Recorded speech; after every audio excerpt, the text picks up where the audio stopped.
పరిశుద్ధుడా పరిశుద్ధుడా జీవగల తండ్రి సర్వాధికారి సర్వశక్తిమంతుడా స్తోత్రాలు. భూమికి ఆకాశములకు ప్రభు అయిన దేవానికి వందనాలు. భూమి మీద పరలోకంలో సర్వాధికారం కలిగిన దేవానికి స్తోత్రాలు చెల్లిస్తున్నాను. ఈరోజు మరి ఇంత మంచి ఉదయకాల సమయాన్ని మాకు అనుగ్రహించారు, మంచి వాతావరణాన్ని అనుగ్రహించారు. స్తోత్రాలు. అలాగే ప్రభా ఎంతగానో మీరు వాడుకొని ప్రభా మరి పరిచయ నిమిత్తము ఈ మందిరం నిమిత్తము మీరు ఎంతగానో సహాయం చేశారు. మరి ఎంతోమంది పని వారిని మీరు వాడుకొని ప్రభా ఎంత అద్భుతంగా మీరు ఏర్పాటు చేసినటువంటి ఈ యొక్క మందిరం కొరకే ఈ దినం కొరకే స్తోత్రాలు.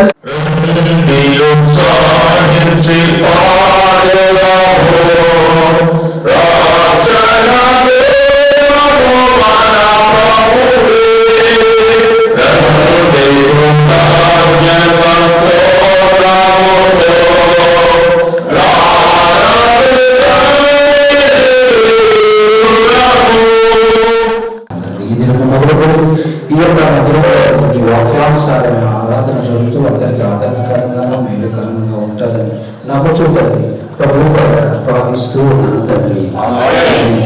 తండ్రి కుమార పరిశుద్ధాత్మ నామంలో ఈ యొక్క మందిరాన్ని ప్రతిష్ఠిస్తున్నాను. మరి దేవుని స్తుతిస్తూ ఆ యొక్క కుటుంబంలో మనందరము స్తుతి కీర్తనలతో ప్రవేశిద్దాం.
మరొక పాట పాడుకుని మనందరం కలిసి దేవుని మహిమపరుచుకుందాం. తర్వాత దైవం ద్వారా చక్కని మాటలు మనం విందాము. దేవుని వాక్యాన్ని అందించడానికి మన మధ్య దైవజనులు ఉన్నారు. మరొక పాట పాడుకుని మనము ఆరాధనలో ముందు కొనసాగం. అందరూ కలిసి దేవుని స్తుతించుచు దాన్ని కనపరుచుకుందాము. ఆసీనుడమైన మా దేవా అత్యంత ప్రేమా స్వరూపివి నీవే, ఆరాధింతుము నిన్నే. అత్యంత ప్రేమా స్వరూపివి నీవే, ఆరాధింతుము నిన్నే.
కృపా సత్య సంపూర్ణుడ స్తోత్రం.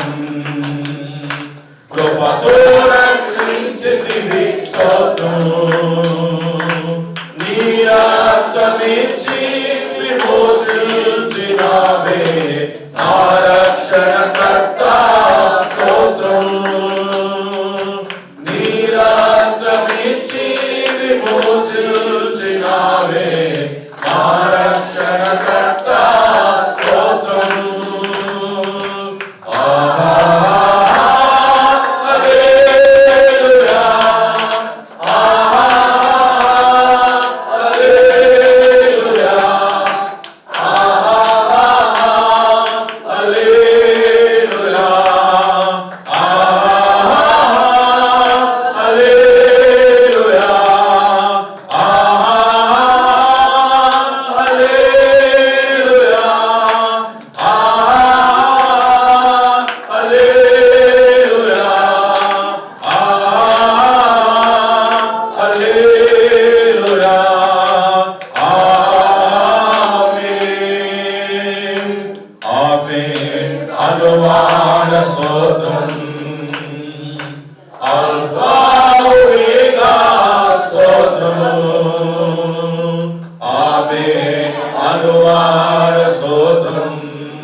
పాపాల భూమిలో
యేసయ్యా సదాకాలము నీతో నేను జీవించెదను యేసయ్యా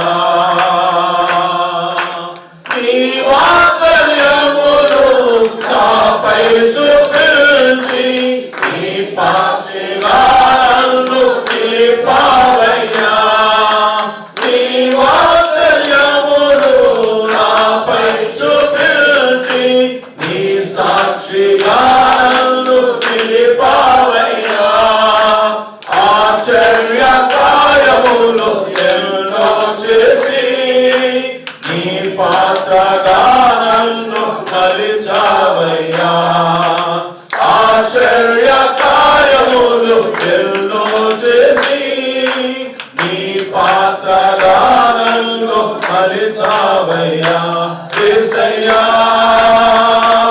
యేసయ్యా యేసయ్యా యేసయ్యా యేసయ్యా యేసయ్యా యేసయ్యా యేసయ్యా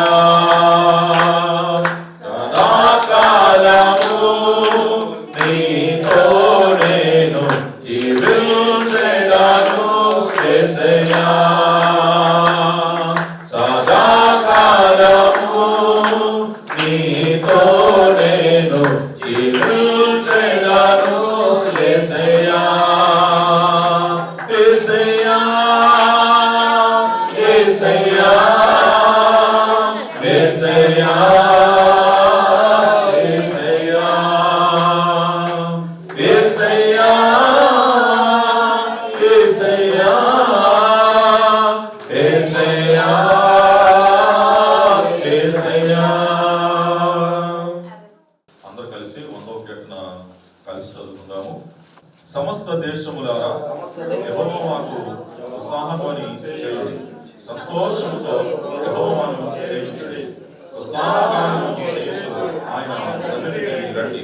యెహోవాయే దేవుడని తెలుసుకొనుడి, ఆయనే మనలో పుట్టించెను, మనము ఆయన వారము, మనము ఆయన ప్రజలము, ఆయన దేవుడము. కృతజ్ఞతార్పణలు చెల్లించుచు ఆయన గుమ్మములలో ప్రవేశించుడి, కీర్తనలు పాడుచు ఆయన ఆలయంలో ప్రవేశించుడి, ఆయనను స్తుతించుడి, ఆయన నామమును కనపరచుడి. యెహోవా దేవుడు, ఆయనకు భక్తులు, ఆయన సత్యము తరతరములు ఉండును. నా హృదయపూర్వక వందనాలు. సంఘకాపరైన ఆనంద జయకుమార్ గారికి నా హృదయపూర్వక వందనాలు చెల్లిస్తూ ఉన్నాను. చిన్న ప్రార్థన చేసుకున్నాను. ప్రేమ గల తండ్రి, దయగల ప్రభావమైన తండ్రి, పరిశుద్ధుడా, ఈ పరిశుద్ధమైన నామములో తండ్రి మా జీవితాల్లో దైవజనుడి యొక్క జీవితాల్లో ఈ మందిరాన్ని ఇచ్చిన విధానాన్ని బట్టి కృతజ్ఞతాస్తుతులు చెల్లిస్తాను. మరి ముఖ్యంగా తండ్రి నేను మాట్లాడుచుండగా నాకు వాజ్ఞానాన్ని వాక్శక్తిని ఆత్మ నడిపింపును దయచేయమని ప్రార్థిస్తున్నాను. మమ్మల్ని అందరినీ బలపరచమని ఈ సమాధానాన్ని ఉంచున్నాను. శత్రువుల ఆటంకాలన్నింటినీ లయపరచమని ప్రభువు నజరేయుడైన యేసుక్రీస్తు నామమున ప్రార్థించి వేడుకుంటూ ఉన్నాను తండ్రి. ఆమేన్. మరొకసారి మీ అందరికీ నా హృదయపూర్వక వందనాలు. దేవుని యొక్క ఆరాధన నిమిత్తము మందిరాలు కట్టబడాలి అంటే అది దేవుని యొక్క అనుగ్రహం, లేకపోతే ఎంత ప్రయాసపడినా అది జీవితాల్లో జరగదు. ఆనంద విజయ్ కుమార్ గారి యొక్క ప్యాషన్ చూసిన తర్వాత ఆయనకి మంచి ఫ్రెండ్ అని అయ్యాను. ఎందుకంటే నాకు పక్క స్టేట్స్లో ఎక్కడైతే సువార్త అందదో అక్కడికి వెళ్ళి అక్కడ పరిచర్య చేయాలనే ఒక జీల్ ఉన్నది. నాకు అక్కడికే వెళ్ళిపోవాలనిపిస్తూ ఉంటాను. దేవుడు కూడా అదే చెప్పాడు, ఆయన సెలవు ఇచ్చాడు, సువార్తను ప్రకటించండి, ఆయన యొక్క శిష్యులుగా చేయండి. చేస్తున్న ఈ యొక్క ప్రక్రియలో, ఇది యొక్క పనిలో ఎలా ఉండమన్నాడంటే దాసుడులాగే ఉండమన్నాడు. సర్వెంట్ లీడర్షిప్ అన్నమాట. మార్కు సువార్త మనకు అందరికీ తెలుసు, 10వ అధ్యాయం 45వ వచనంలో ఆయన పరిచయం చేయటానికి వచ్చాడు, చేయించుకోవటానికి రాలేదు అన్న ఒక ఎగ్జాంపుల్ చూస్తే దేవుని యొక్క సువార్త ఎంత బాధ్యతగా చేయాలో అన్నది అర్థమవుతూ ఉంటుంది.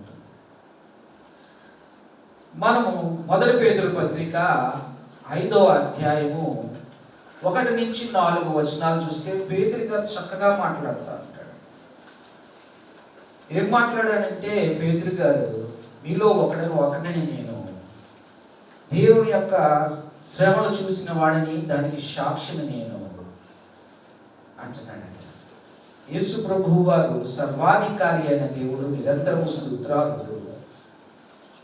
ఆయన్ని చూసి ఆయన ఎన్ని శ్రమలు పడ్డాడో నేను నా కళ్ళారా చూశాను, నేను దానికి సాక్షిని అన్నాడు. సార్ ఆలోచించండి, ఆ యేసు ప్రభు వారినే ప్రకటించాలి. ఆ యేసు ప్రభు వారిని ప్రకటించే వారు కూడా యేసు ప్రభు వారు మాదిరిలాగే సర్వీస్ చేయాలి, ఆ యొక్క సాక్షిలా ఉండాలి అని లేఖనాలు సెలవిస్తుంది. అందుకే మీలో ఒకడిని అన్నాడు. అలా చూస్తూ ఉంటే ఎలా చేయమంటున్నాడు అంటే, దేవుని యొక్క మహిమ పొందాలి, ఆ యొక్క శ్రేష్టమైన దేవుడి మహిమ పొందాలి.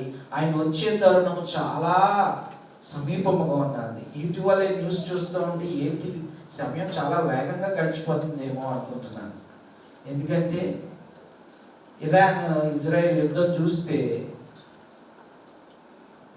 ఇరాన్కి ఈ యొక్క కమ్యూనిస్ట్ దేశాల సపోర్ట్ చూస్తే ఏంటి చాలా వేగంగా టైం గడిచిపోతుందేమో. ఎందుకంటే ప్రాఫెసిస్ ఆల్రెడీ అయ్యాయి, జరిగిపోతున్నాయేమో అనుకుంటున్నాను. అందుకు ఎలా సర్వీస్ చేయాలంటే యాజ్ ఎ సర్వీస్. ఈ రోజుల్లో చర్చిలు చాలా బలంగా సువార్త ప్రకటించవలసిన పరిస్థితి. ఎందుకంటే లూక్వామ్ చర్చిల్లా ఉండకూడదు. లూక్వామ్ చర్చిల్లా లేకుండా బలమైన సువార్తను ప్రకటించాలి, దేవుని యొక్క శక్తిని అందించాలి అంటే దేవుణ్ణే చూడాలి తప్ప ఎవరిని చూడకూడదు. అందుకొకసారి ఈ యొక్క 1వ వచనం నుంచి చదువుకుందాం. ఎవరన్నా సహాయం చేస్తే నాకు. 5వ అధ్యాయము 1 నుంచి 1 పేతురు పెద్దను క్రీస్తు శ్రమలను గూర్చిన సాక్షిని బయలుపరచబడవు మహిమలో పాలివాడునైన నేను మీలోని పెద్దలను హెచ్చరిస్తున్నాను. బలిమి చేతను కాక దేవుని చిత్త ప్రకారము ఇష్టపూర్వకముగాను దుర్లాభేక్షతో కాక సిద్ధ మనసుతోను మీ మధ్యనున్న దేవుని మందను అయి విచారణ చేయుచు దానిని కాయుడి. మీకు అప్పగింపబడిన వారి పైన ప్రభువులైనట్టుండగా మందకు మాదిరులుగా ఉండుడి.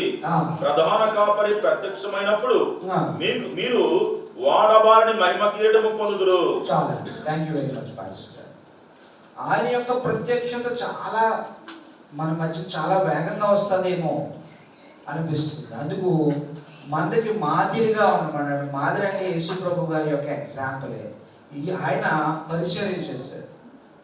ప్రయాసపడి భారం మోసిన సమస్తమైన జనులారా నా ఎద్దుకు రండి, సాత్వికుడిని దీన మనసు గలవాడిని నా దగ్గరికి వచ్చి మీరు నేర్చుకోండి, అప్పుడు మీ ప్రాణాలకి విశ్రాంతినిస్తాను అన్నాడు. అందుకు ఒకసారి ఆలోచించాలి. ఇష్టముతోనూ సిద్ధ మనసుతోనూ పరిచర్య చెయ్యాలి అని కూడా. ఇష్టం లేకపోతే, సిద్ధ మనసు లేకపోతే అది దేవుని చిత్తం కాదు. ఈ రోజుల్లో చాలా చర్చలు చూస్తూ ఉన్నాము. చర్చిల్లో దేవుని యొక్క సువార్త మానేశారు. దైవజనులే వారిని వారు ప్రమోట్ చేసుకుంటున్నారు. అది విచారకరం. మాదిరిగా ఉండాలి. ఎవరికి? మేము వచ్చి మాట్లాడుతున్నాము అంటే అది దేవుని యొక్క కృపా అనుగ్రహము, లేకపోతే మా జ్ఞానము మా బలము కాదు. అందుకే మా బలముతో కానీ మా జ్ఞానముతో కాదు, మనము చేయవలసింది సిద్ధ మనసుతో దేవునికి లోబడి పరిచర్య చేస్తూ మాదిరిగా ఉండాలి సంఘానికి, దైవజనుడు అని ఈయనే అపోస్తులైన పేతురు గారు సెలవిస్తున్నాడు. అలాగే 2 కొరింథీయుల పత్రిక 4వ అధ్యాయం 6వ వచనంలో ఏమంటాడంటే, అపోస్తులైన పౌలు గారు ఏమంటాడు, చాలా బాగా చెప్తా ఉంటాడు. ఏంటంటే, మేము క్రీస్తును ప్రకటిస్తున్నాము, మమ్మల్ని మేము ప్రకటించుకోవట్లేదు, మేము క్రీస్తును ప్రకటిస్తున్నాం, కానీ నీకు మేము దాసులమై ఉన్నాము అంటున్నాడు అక్కడ. అందుకే దాసులు. అదే యేసు ప్రభు గారు చెప్పాడు మళ్ళీ మత్తయి సువార్త 20వ అధ్యాయంలో, పరిచర్య చేయటానికే వచ్చాను నేను అంటున్నాడు. దేవుని యొక్క మాటల్లో ఆ జీవాన్ని, శక్తిని, బలాన్ని మన మాటలలో మనం పలుకుతున్నప్పుడు అది దేవుని అనుగ్రహం అయితే, దేవునికి లోబడి పలికితే ఆ జీవము, బలము, శక్తి ఎదవున్నవారు అందుకుంటారు. దేవుని యొక్క సువార్త అంత బలంగానే జరుగుతారు. అందుకే పేతురు గారు అవిటివాడిని, పుట్టుకతోనే ఉన్నవాడిని, వెండి బంగారాలు లేవు, నా దగ్గర ఉన్నదే నీకు ఇచ్చుచున్నాను అంటే వాడు చక్కటి స్వస్థత పొందిన తర్వాత పేతురు గారిని మధ్యలో దోషిగా నిలబెట్టి విచారణ చేస్తూ ఉన్నప్పుడు విచారణ చేసేవారు భయపడ్డారు. ఎందుకంటే పేతురు గారు చేసిన స్వస్థత దేవుని వల్ల వచ్చింది. అది ఆ యొక్క కార్యం దేవుని వల్ల జరిగింది కాబట్టి ప్రజల యొక్క ఆదరణ, ప్రజల యొక్క సమ్మతం పేతురు గారితో ఉన్నది కాబట్టి అక్కడ తీర్పు తీర్చడానికి నిలబడ్డ వాళ్ళు మాట్లాడటానికి కూడా భయపడ్డారు. అందుకు పేతురు గారు ఏమన్నాడు తెలుసా? మా సజీవుడైన దేవుణ్ణి, ఆ దేవుడిచ్చిన ఆ యొక్క ఆజ్ఞను మేము పాటిస్తాం, కానీ మేము నీ చెప్పింది చెయ్యము, దేవుడినే ప్రకటిస్తాం. మేము శ్రమ అయినా, హింస అయినా, అవమానమైనా, ఏదైనా మేము దేవుని వారుగానే ఉండిపోతాము అన్నాడు. దేవుని యొక్క పరిచయం చెయ్యాలంటే దేవుని వారిగానే ఉండిపోయి చెయ్యాలి. అలా చేస్తుంటేనే ప్రజల యొక్క సమ్మతం మనకు దొరుకుతూ ఉంటుంది. ఎందుకంటే ఈ లోకములో ఉండే ఏది కూడా దేవుని యొక్క పరిచర్యలో ఆ జ్ఞానాన్ని తీసుకొస్తే దేవుని పరిచర్య అవదది. దేవుని యొక్క జ్ఞానం పొంది దేవునికి లోబడి ఏ అపేక్ష కానీ అపేక్ష కానీ ఎటువంటి అపేక్ష లేకుండా సిద్ధ మనస్సుతో దేవుని యొక్క పరిచర్యను ప్రారంభించి కొనసాగిస్తూ ఉంటే ప్రజలకి దేవుని యొక్క ఆ ఎగ్జాంపుల్ ఎలాగ మనకు బైబిల్ గ్రంథంలో లేఖనాల్లో దొరికినాయో ఆ ఎగ్జాంపుల్, ఆ రోల్ మోడల్ని మనము ఎగ్జాంపుల్గా తీసుకుని మనం నడుస్తూ ఉంటే ఆయన ప్రత్యక్షత చాలా సమీపముగా ఉన్నది. ఆ యొక్క మహిమను పొందుతాము, దేవుని వారిగా జీవిస్తాము. దీంతో నా మాటలు ముగిస్తున్నాను. దేవుడు ఈ సంఘాన్ని బలపరిచి నడిపించి అందరికీ ఆయన సమాధానాన్ని ఇచ్చిన దాకా. రత్నాకర్ గారికి ప్రత్యేక ధన్యవాదాలు. దేవుని యొక్క సువార్త పరిచర్యలో మరి నమ్మకమైన శిష్యులుగా, అలాగే దాసులైన నాయకులుగా ఉండుట ఎంత చక్కని మాదిరికర పరిచర్యని తెలియపరిచి నన్ను నడిపించిన దైవజన ప్రచురణ కృతజ్ఞతలు తెలియపరుస్తున్నాము. అలాగే సమయంలో మన మధ్యన దైవజనులు దత్తు గారు ఉన్నారు. మరొక 5 నిమిషాలు దేవుని వాక్యాన్ని పంచుకోవాల్సిందిగా వారిని ప్రేమతో ఆహ్వానిస్తున్నాను. శ్రేష్టమైన సహవాసంలో మనం కలుసుకోవడానికి దేవుడు ఇచ్చిన కృపను బట్టి దేవునికి ఎన్నో కృతజ్ఞతాస్తుతులు చెల్లించవలసిందిగా కోరుచున్నా. ఎపిసిల్కి రాసిన పత్రిక 2వ అధ్యాయము 21వ వచనాన్ని చదువుకుందామండి. ప్రతి కట్టడమును ఆయనలో చక్కగా అమర్చబడి ప్రభునందు పరిశుద్ధమైన దేవాలయం ఒకటకు వృద్ధి పొందుచున్నది. అంటే దేవుడు మనల్ని రక్షింపబడిన మనందరినీ కూడా ఆయనలో కట్టుకుంటున్నాడంట. కట్టబడుతున్న మనము ఆయన దేవాలయం అంటే. అయితే మరి ఇక్కడ ఎలా కూడుకోవడానికి, మనకు ఒక ఆరాధించుకోవడానికి, దేవుని సన్నిధిలో కట్టుకోవడానికి ఒక స్థలం కావాలి కనుక దేవుడు ఈ స్థలాన్ని ఏర్పాటు చేసి ఉన్నాడు. అయితే మనం ఎక్కడైతే నిలుచుంటామో అదే దేవాలయం అంట. ఆ దేవాలయం ఏమవుతూ ఉండాలంటే దేవుడు చక్కగా అమర్చాడంట. దాన్ని అమర్చిన దాన్ని ఏం చేస్తూ ఉండాలంటే వృద్ధి పొందుతూ ఉన్నామంటండి. కనుక మనలో ఆ దేవుని యొక్క ఆలయం ఉన్నది కనుక ఆలయముగా ఉన్న మనందరం కలిసి ఇలా కూడుకోవడానికి దేవుడు చక్కటి స్థలాన్ని మనకి ఇచ్చున్నాడు కనుక ఈ స్థలము నిరంతరం ప్రార్థించే స్థలాలుగా అనేకులకి రక్షణ సువార్త ఇక్కడ నుంచి, ఎందుకంటే సేవకులు మాత్రమే దేవుని మాటలు ప్రజలకు అందించే విధంగా ఉన్నారు తప్ప విశ్వాసుల దినాల్లో మాది బాధ్యత కాదు అన్నట్టుగా వ్యవహరించడం చాలా బాధకరం.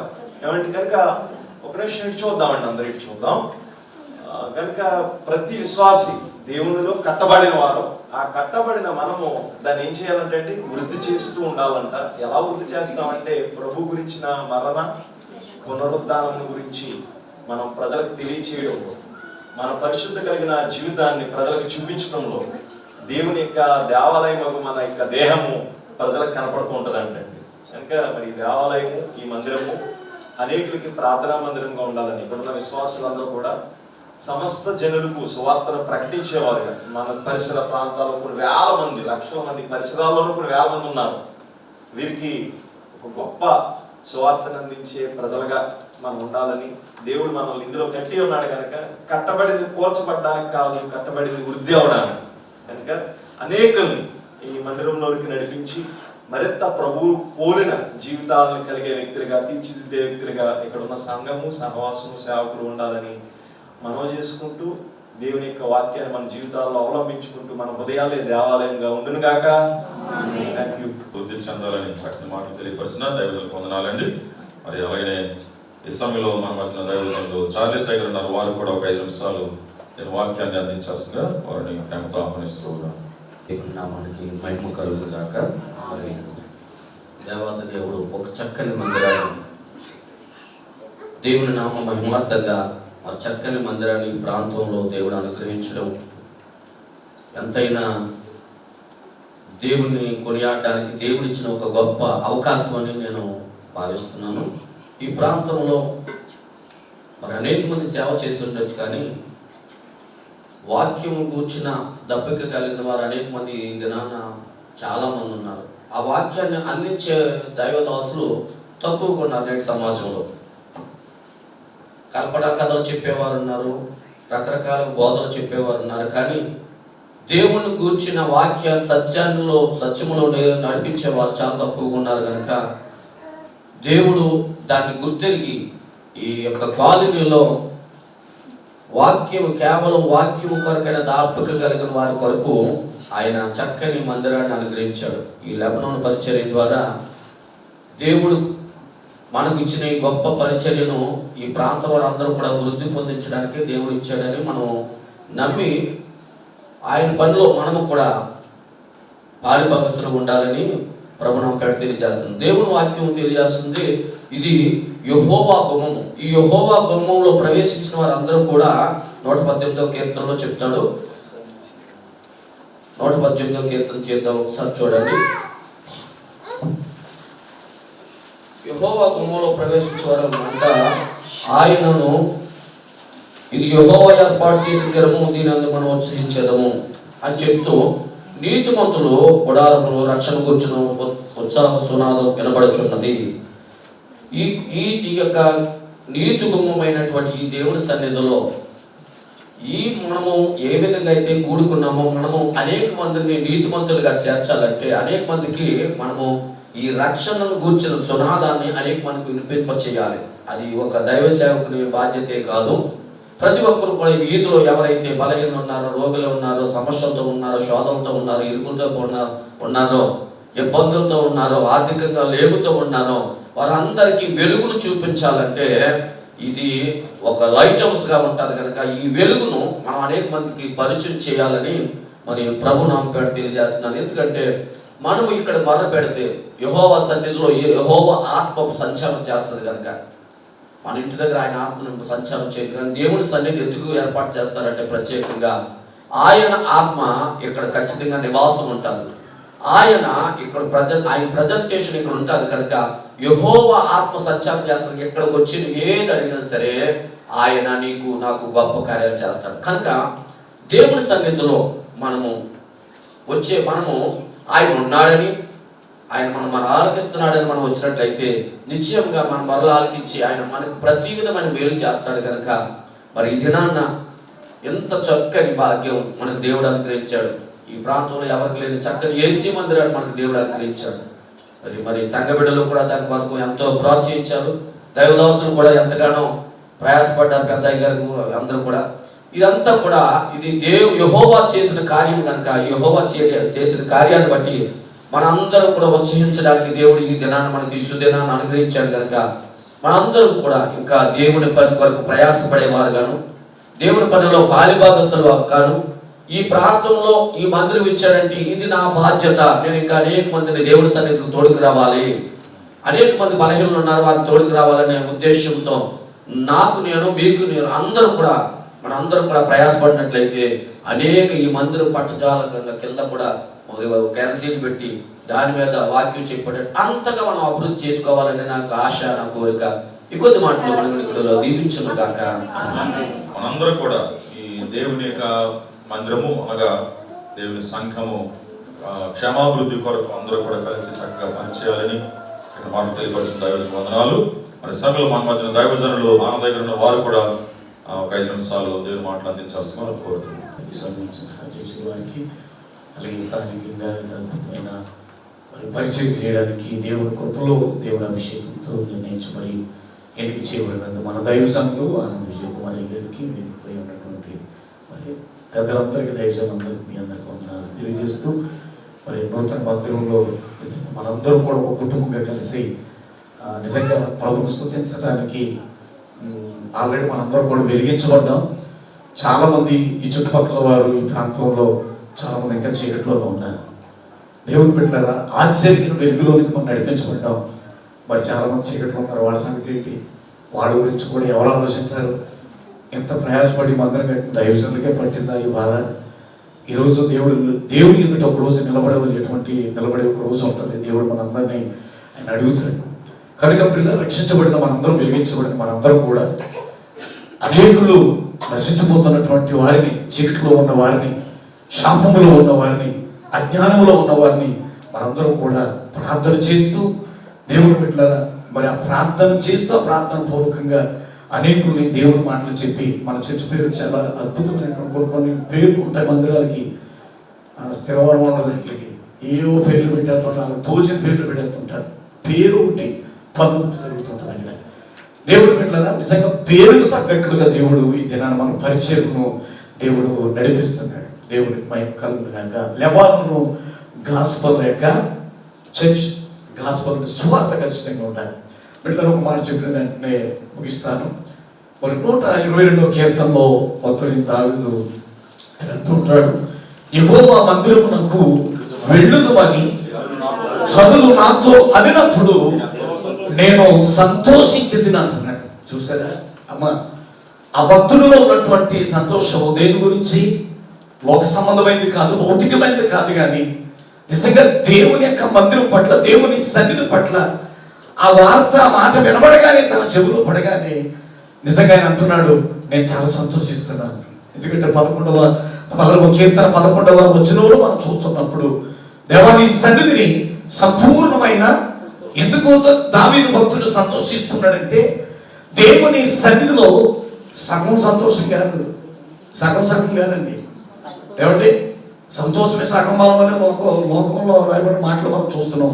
కానీ దేవుని సన్నిధిలో లోకంలో డబ్బులో ఉన్నటువంటిది, పాపంలో ఉన్నటువంటిది, లోకంలో ఉన్నటువంటిది తాత్కాలిక టెంపరీ ఆ ఆనందము, సంతోషం అయితే భక్తులు నిజంగా పరిశుద్ధ గ్రంథంలో నిజంగా దేవుని ఆత్మచేత నింపబడిన మాట, రాయబడిన మాటలు దేవుని సన్నిధిని సంపూర్ణమైన, ఈరోజు నిజంగా అది దేవుని సన్నిధికి ఈరోజు మనం పొందుకున్నాం. అనేకులు నడిపించాలి బిడ్డలారా. కాబట్టి ఆయన కుడి చేతిలో సుఖములు కలవు. అంటే ఇది కేవలం మనం శారీరకమైనగా భౌతికంగా చెప్తలేదు, కానీ ఆధ్యాత్మికంగా మరి మనం దీన్ని ఆలోచించాలి. ఒక మాట చెప్పి నేను మా పరిచయంలో దేవుడు చేసిన అద్భుతాన్ని చిన్న సాక్షి చెప్పి వెంటనే ఈ సమయం వాళ్ళని ఆశపడుతున్నాను. మరి వాస్తవంగా దేవుడు బిడ్డలారా, ఇది దేవుని మందిరం అంటే ఏదో వచ్చేపోయేది కాదు, కూర్చుని చక్కగా ఏసీ ఒకటి సరే అయ్యారు, ఇంకా మనకి ఏ విధమైన బడలేక ఉండదు. కొంతమంది చల్లగా కునుకులాగేస్తుంటారు, చల్లగాలి ఆ కునుకులాగే తగ్గారు. అక్కడ ఆయన కొనుకక నిద్రపోక మనల్ని కాపాడుతున్న దేవుడు ఈరోజు కూడా అదే సమర్పణ మనలో ఉండాలి. కొనుక్కూడదు, నిద్ర రాకూడదు. మన కుటుంబంలో, మన చుట్టుపక్కల వారు ఎవరైతే నశించిపోతున్నారో వాళ్ళు రక్షించబడే వరకు కూడా మనం ఏం చేయాలంటే నిద్రపోకూడదు. దావీదు అంటాడు కదా, నేను మంచం ఎక్కనంటాడు, నేను ఇంట్లోకి వెళ్ళనంటాను. ఎందుకంటే దేవుని కొరకు ఒక మందిరం నిర్మించబడాలి, అనేకులు రక్షించబడాలనేటువంటి ఉద్దేశంతో పెట్టాలి. కనుక మనందరం కూడా చాలా ప్రయాసపడాలి. మరి సాక్ష్యం నేను చెప్పవలసిన సాక్ష్యం ఏంటంటే, కరోనాలో మేలు కలిగిందా మనకి కీడు కలిగిందా? ఏమండి ఒక్క మాట చెప్పండి, మిమ్మల్ని అడుగుతున్నాను. కరోనా టైంలో మనకి మేలు కలిగిందా కీడు కలిగిందా? మేలు అంటున్నారు. నిజంగా లైన్లో ఉన్నారు మీరు. నిజంగా మా మందిరంలో దేవుడు చేసిన పరిచయంలో దేవుడు చేసిన అద్భుతం ఏంటంటే, పల్లెటూరు నామవరం అని అందరూ పోనాటి గొల్లలు, గొర్రెలు పెట్టుకుంటూ ఉంటారు. ఇంక వేరే జాతి ఉంటారు, అందరూ గొల్లలే. భయంకరమైన పోరాటాలు వచ్చేస్తూ ఉంటాడు. మనం పట్టుకోలేము, 10 మంది పట్టుకుని పట్టుకోలేము. అలాంటి భయంకరమైన పరిస్థితులు ఉన్నామంటే దేవుని కృప చేత వాళ్ళందరినీ ప్రభు వెలుగులకు నడిపించారు. అయితే ఆ మందిరం అక్కడ పరిచయం ప్రారంభించినప్పుడు ముగ్గురు విశ్వాసులు దేవుడు ఇచ్చాడండి. ఆ ముగ్గురు విశ్వాసులతో ఇంకా మందిరం కంప్లీట్ అవ్వలేదు. 3 కాస్త ఇంకా కొంచెం అభివృద్ధి చెందాలి దైవజనులు చెప్పినట్లుగా అని 3 రోజులు ఉపవాసం ఉండి మందిరం పనులు కూడా అవ్వలేదు ప్రభు, మీ చేతులకు అప్పగించుకుంటున్నాను. ఆ ముగ్గురు మా పాస్టర్ గారు 2 నా నామం ఎక్కడైతే కూడి ప్రార్థిస్తారో మొరపెడతారో ఆ మధ్య నుండి కార్యం చేస్తారన్నట్లుగా ఈరోజు ఆ విశ్వాసం 3 మేమిద్దరం మా పాస్టర్ గారు ప్రార్థన చేస్తే దేవుడు ఎంత అద్భుతం చేశాడంటే 3 కాస్త ఒక ముందు దేవుడు చేశాడండి. చప్పుడు కొడుతుంది దేవుడు కేవలం ఏంటంటే మందిరం. అందుకనే నా ప్రార్థన మందిరము సమస్త అన్య జనులకు, నా మందిరము చెప్పండి, నా మందిరము సమస్త అన్య జనులకు ప్రార్థన మందిరం. కాబట్టి ఎంతోమంది నశించిపోతున్నారు. కరోనాలో దేవుడు చేసిన అద్భుతం ఏంటంటే ఆ నామవారి నుంచి అనపర్తి దగ్గర తుప్పలపూడి అనే ఒక ఊరు ఉందండి. అక్కడ ఒక మందిరం ఉంది. మందిరం ఉంది కానీ మందిరం పేరే తప్ప మందిరంలో ఉండవలసిన వాక్యం లేదు, ప్రార్థన లేదు, ఏం లేదు. అక్కడ ఒక పాస్టర్ గారు దుర్బోధకుడు అంట. వాక్యం చెప్పడండి ఆయన వచ్చిన అందరూ బిల్డించి కొడతాడంటండి. విచిత్రంగా ఉంటుంది. అంటే దెయ్యాల పాస్టర్ గారు నింటారండి. వచ్చిన అందరూ బిల్డించి కొడుతుంటాడండి. వాక్యం లేదట. కొట్టించుకుంటాక ఎన్నివరండి వీళ్ళందరూ. కొంతమంది చాలా వేదన పడివాడు. ఆ 3 విశ్వాసులు మేము అలా ప్రార్థన చేస్తాం కదా మొదలైనట్టుగా దేవుడు కొంతమంది తీసుకొచ్చారు. దాదాపుగా ఒక 10 మంది ఆటో కట్టించుకుని ప్రతి ఆదివారం అక్కడికి వెళ్ళిపోయేవారండి. వాక్యం లేదు. వాళ్ళు చాలా వేదన పడి వాళ్ళు చెప్తుంటే మా అయ్యగారు చెప్పారు, వేరే మందిరానికి వెళ్తే నాశనం అయిపోతారు, మీరు ఎక్కడికి వెళ్తున్నారని తెలిసిపోతుందని. మా పాస్టర్ గారు అంటున్నారు, మీరు ఎక్కడికి రాబోయి అని అడ్డుపోతూ అక్కడికి వెళ్ళారు. కరోనా ఎప్పుడైతే వచ్చిందో అంత బ్రేక్ అయిపోయినప్పుడు తెల్లవారుజామున 4 గంటలకు ఆరాధన పెట్టేసేవాడిని. వీళ్ళందరూ కూడా మా ఇంటికాడికి వచ్చి ఏం చేస్తారు, అక్కడ తెలిసాక వెళ్తే రండి అని వాళ్ళందరూ ఇంటింటికి వెళ్ళి ప్రేమతో పిలిచి మీరు మందిరాలు చేసిందా తిరుపతి రండి అని ఎంతో ప్రేమపూర్వకంగా ప్రార్థన చేసి పిలిస్తే ఆ కరోనా టైంలో ఎప్పుడైతే ఆరాధనకు వచ్చారో వాక్యం విన్నారండి, సత్యం ఏదో తెలుసుకున్నారో ఇంకా బ్రేక్ అయిపోయి అక్కడ ఫుల్ స్టాప్ పెట్టేసి ఇంకా మందిరానికి వెళ్తాం మానేసి, బాబు ఇంతకాలం మేము గుడ్డెత్తి సేలుకున్నట్లుగా మేము బ్రతుకం, మేము గుడ్డివారి వల్ల ఉన్నాం, వాక్యం లేక మేము నరకానికి పోతాం ఆ మందిరానికి వెళితే అని ఏడ్చి సాక్ష్యం చెప్పి 3 రోజులు ఉపవాసం కొట్టి ఇలాంటి దైవజనులను పిలిచి వాక్యం చెప్పినప్పుడు ఆ దైవజనుడు వీళ్ళు ఎప్పుడు రాకపోవడం వల్ల వచ్చి ఇంటికి వచ్చేసి ఎడుతూ మొదలు పెట్టాడు, మీరు రాకపోతే నా మందిరం అయిపోతున్నాడు, మీరు ఏమనుకున్నా పర్లేదు, ఇప్పుడు వరకు మేము మోసపోయాం, వాక్యం లేదు అక్కడ. కానీ దేవుడు మమ్మల్ని ప్రేమించి కరోనా మాకు మేలు చేసింది. కరోనా రాకపోతే మాకు ఈ కరోనా లేకపోయినా అక్కడే చచ్చిపోతాం మేము. కనుక దేవుడు మాకు చాలా మేలు చేశాడు. కనుక మేము మీదట మా మీద ఆశ పెట్టుకోకండి, మేము ఇక్కడే ఉంటామని చెప్పేసి వాళ్ళందరూ కూడా మరలా బాప్తిజం ఎలాగో తెలుసా, ఇలా కూర్చోబెట్టి 7 బిందులు వేసేస్తున్నారండి పైన. అది బాప్తిజం. 66 పుస్తకాలు ఎక్కడో ఉంటే చెప్పండి, మేము కూడా అదే బాధ్యతలో చేద్దాం. అలాంటి తప్పుడు సిద్ధాంతాలు ఈరోజు నిజంగా ఆ 10 మంది మరల నూతనంగా మంచి బాప్తిజం తీసుకుని మరి నిజంగా సత్యవాక్యం విని ఈరోజు ప్రభు కొరకు వెలిగించబడుతూ అనేకుల్ని ప్రభు దగ్గర నడిపిస్తున్నాయి. ఇక్కడ ఉన్న మా అందరూ కూడా దేవుడు మనకు అప్పగించిన పని ఏంటంటే కూర్చుని కాదు, ఒక్కొక్కరు ఇక్కడ ఉన్న ప్రతి ఒక్కరిని కూడా ఎప్పుడు చనిపోతామో తెలియదు, ప్రభు ఎప్పుడు వస్తాడో తెలియదు, మనం పోకముందే రాకముందే నీ తరపున నీ వంతు ఒక నేను ప్రభు దగ్గర నడిపిస్తే ప్రభు దగ్గర ఒక బహుమానం ఉంటుంది. అందరం అలా ప్రయాసపడదాం. దేవుడి కొద్ది మాటలు దీవించుకుంటాం. దేవుని సంఘ పరిచయలో ప్రతి ఒక్కరూ పాలి భాగస్థులై ప్రభువును కనపరిచి ఆరాధించవలసినది. సాగిలపడి మృక్కెదవు సత్యముతో ఆత్మతోని కీర్తన పాటను మనము ఒక చరణం పాడుకుని మనము మరలా వాక్యముకి వెళ్దాం. సాగిల పాడి మృక్కెదవు సత్యముతో ఆత్మతో మన ప్రభు యేసుని సాగిల పాడి మృక్కెదవు సత్యముతో ఆత్మతో మన ప్రభు యేసుని సాగిల పాడి మృక్కెదవు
లెబనాను గాస్పల్ చర్చ్గా లెబనాను ప్రార్థనా మందిరం.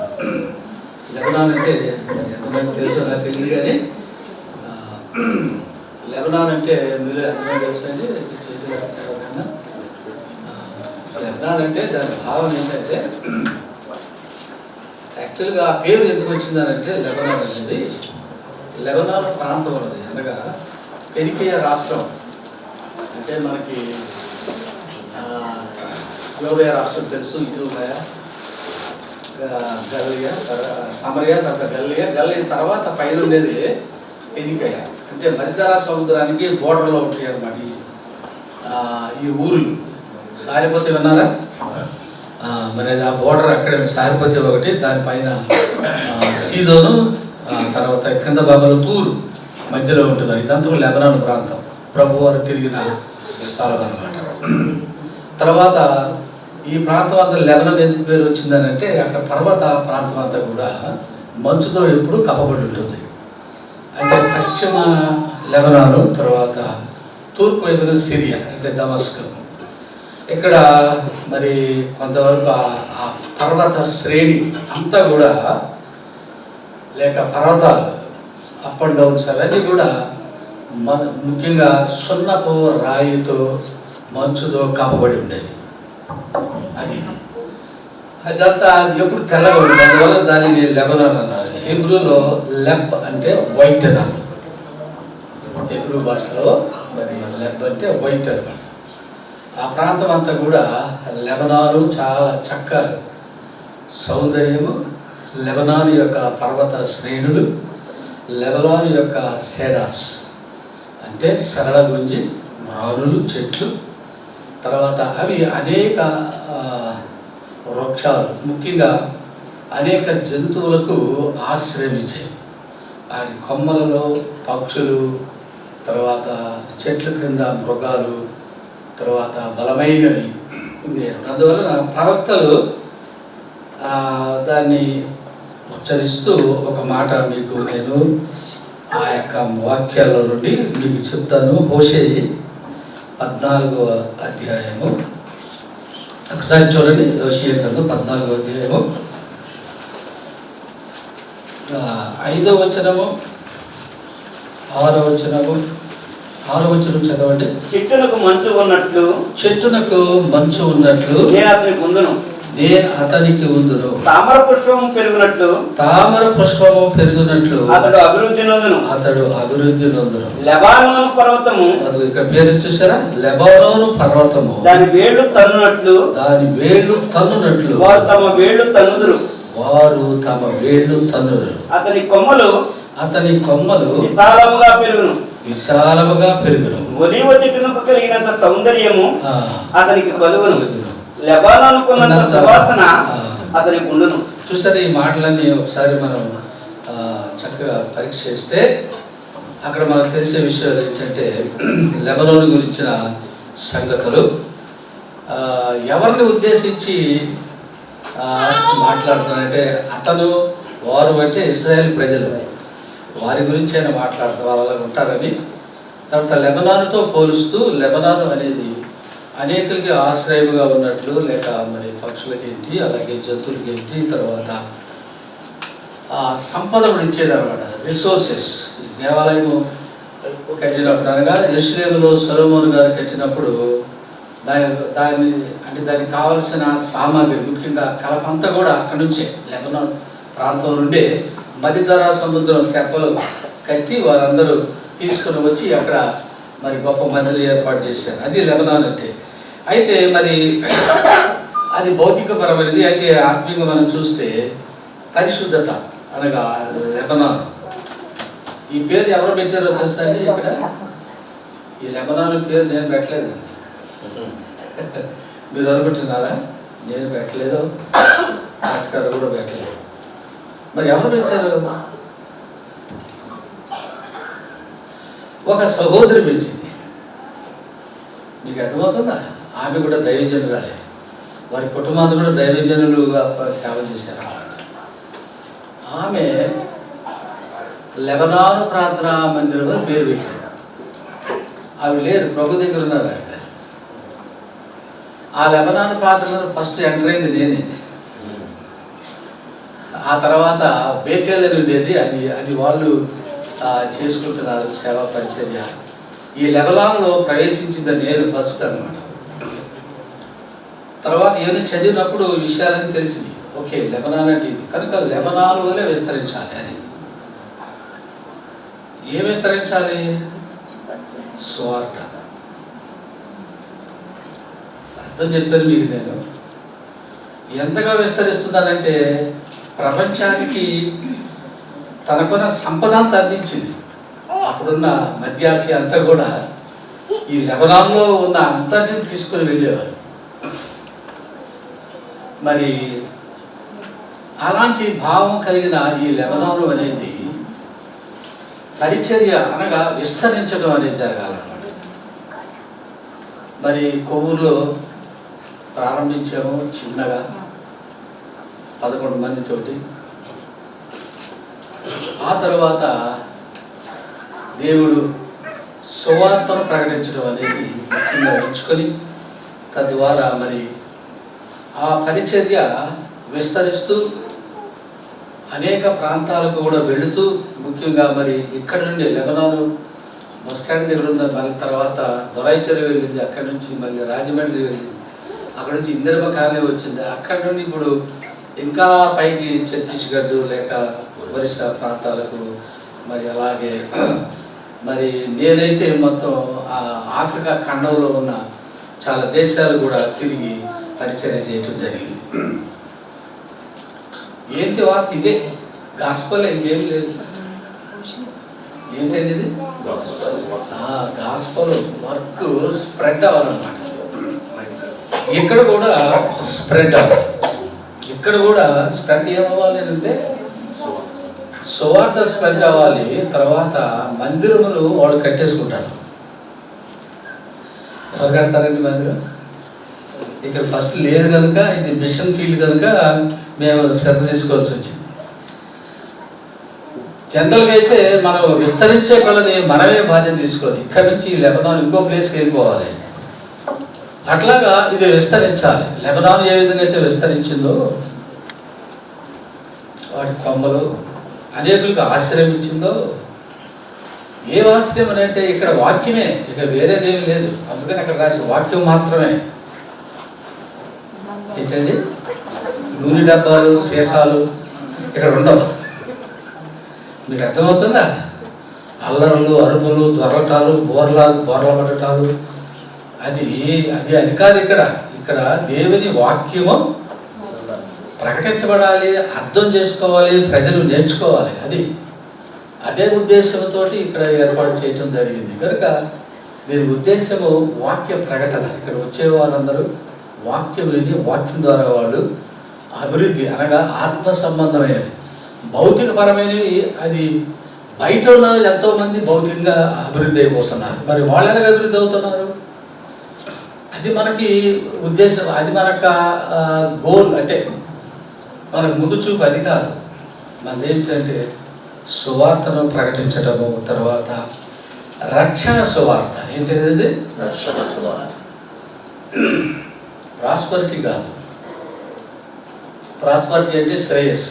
అసలైన అర్థం ఏంటంటే శ్రేయస్సు. శ్రేయస్సు అంటే ఏంటంటే ఎక్కువగా శ్రేయస్సు గురించి చెప్తారనమాట. అబ్బా నీకు ఇది జరుగుతుంది, అది శ్రేయస్సు అన్నమాట. అదే ప్రాస్పరిటీ చెప్తారనమాట.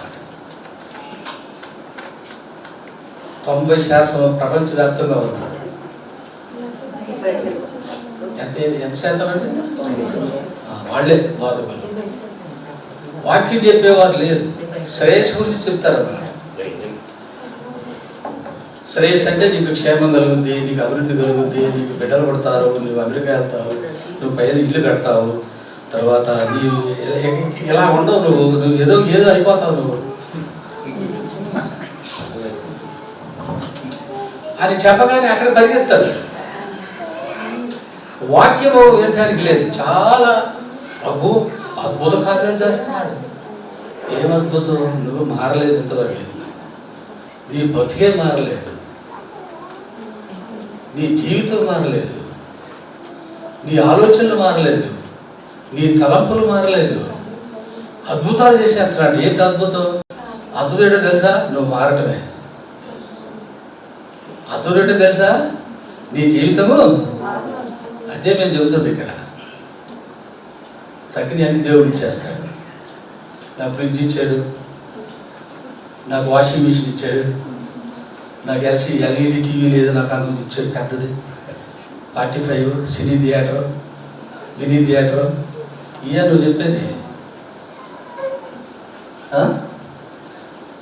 మరి మీకు అన్ని ముందు ఇచ్చేసాను రా, మళ్ళీ ఎందుకు పడితే సిగ్గు లేకుండా అర్థమానం. భూమి అంతా ఇచ్చేసాను కదా, నీకు తవి తీసుకో, నీకేం కావాలో లోపల పెట్టాన్ని. మళ్ళీ అస్తమానం అడుగుతావు లోపల ఉన్నాయి, అన్ని లోపల ఉన్నాయి కదా. ఇప్పుడు అది ఎలా వచ్చింది? ఏసీ ఎక్కడ వచ్చి చెప్పండి. ఈ మైక్ ఎక్కడి నుంచి వచ్చింది? ఏంది ఎక్కడి నుంచి వచ్చింది? మనం వేసుకునే బట్టలు, దానికి చెట్టు, దానికి విత్తనము, దానికి ఇది, తర్వాత దారం, దానికి నేత, ఎంత ఎక్కడి నుంచి రావాలి? మరి అన్ని ఇచ్చాడు కదా. ఇంకా మళ్ళీ అడతాడు వస్త్రాలు కావాలి, ఏమైనా కావాలంటే. సిగ్గు లేదు నీకు, దేవుడు వాక్యం చెప్పలేదు నీకు.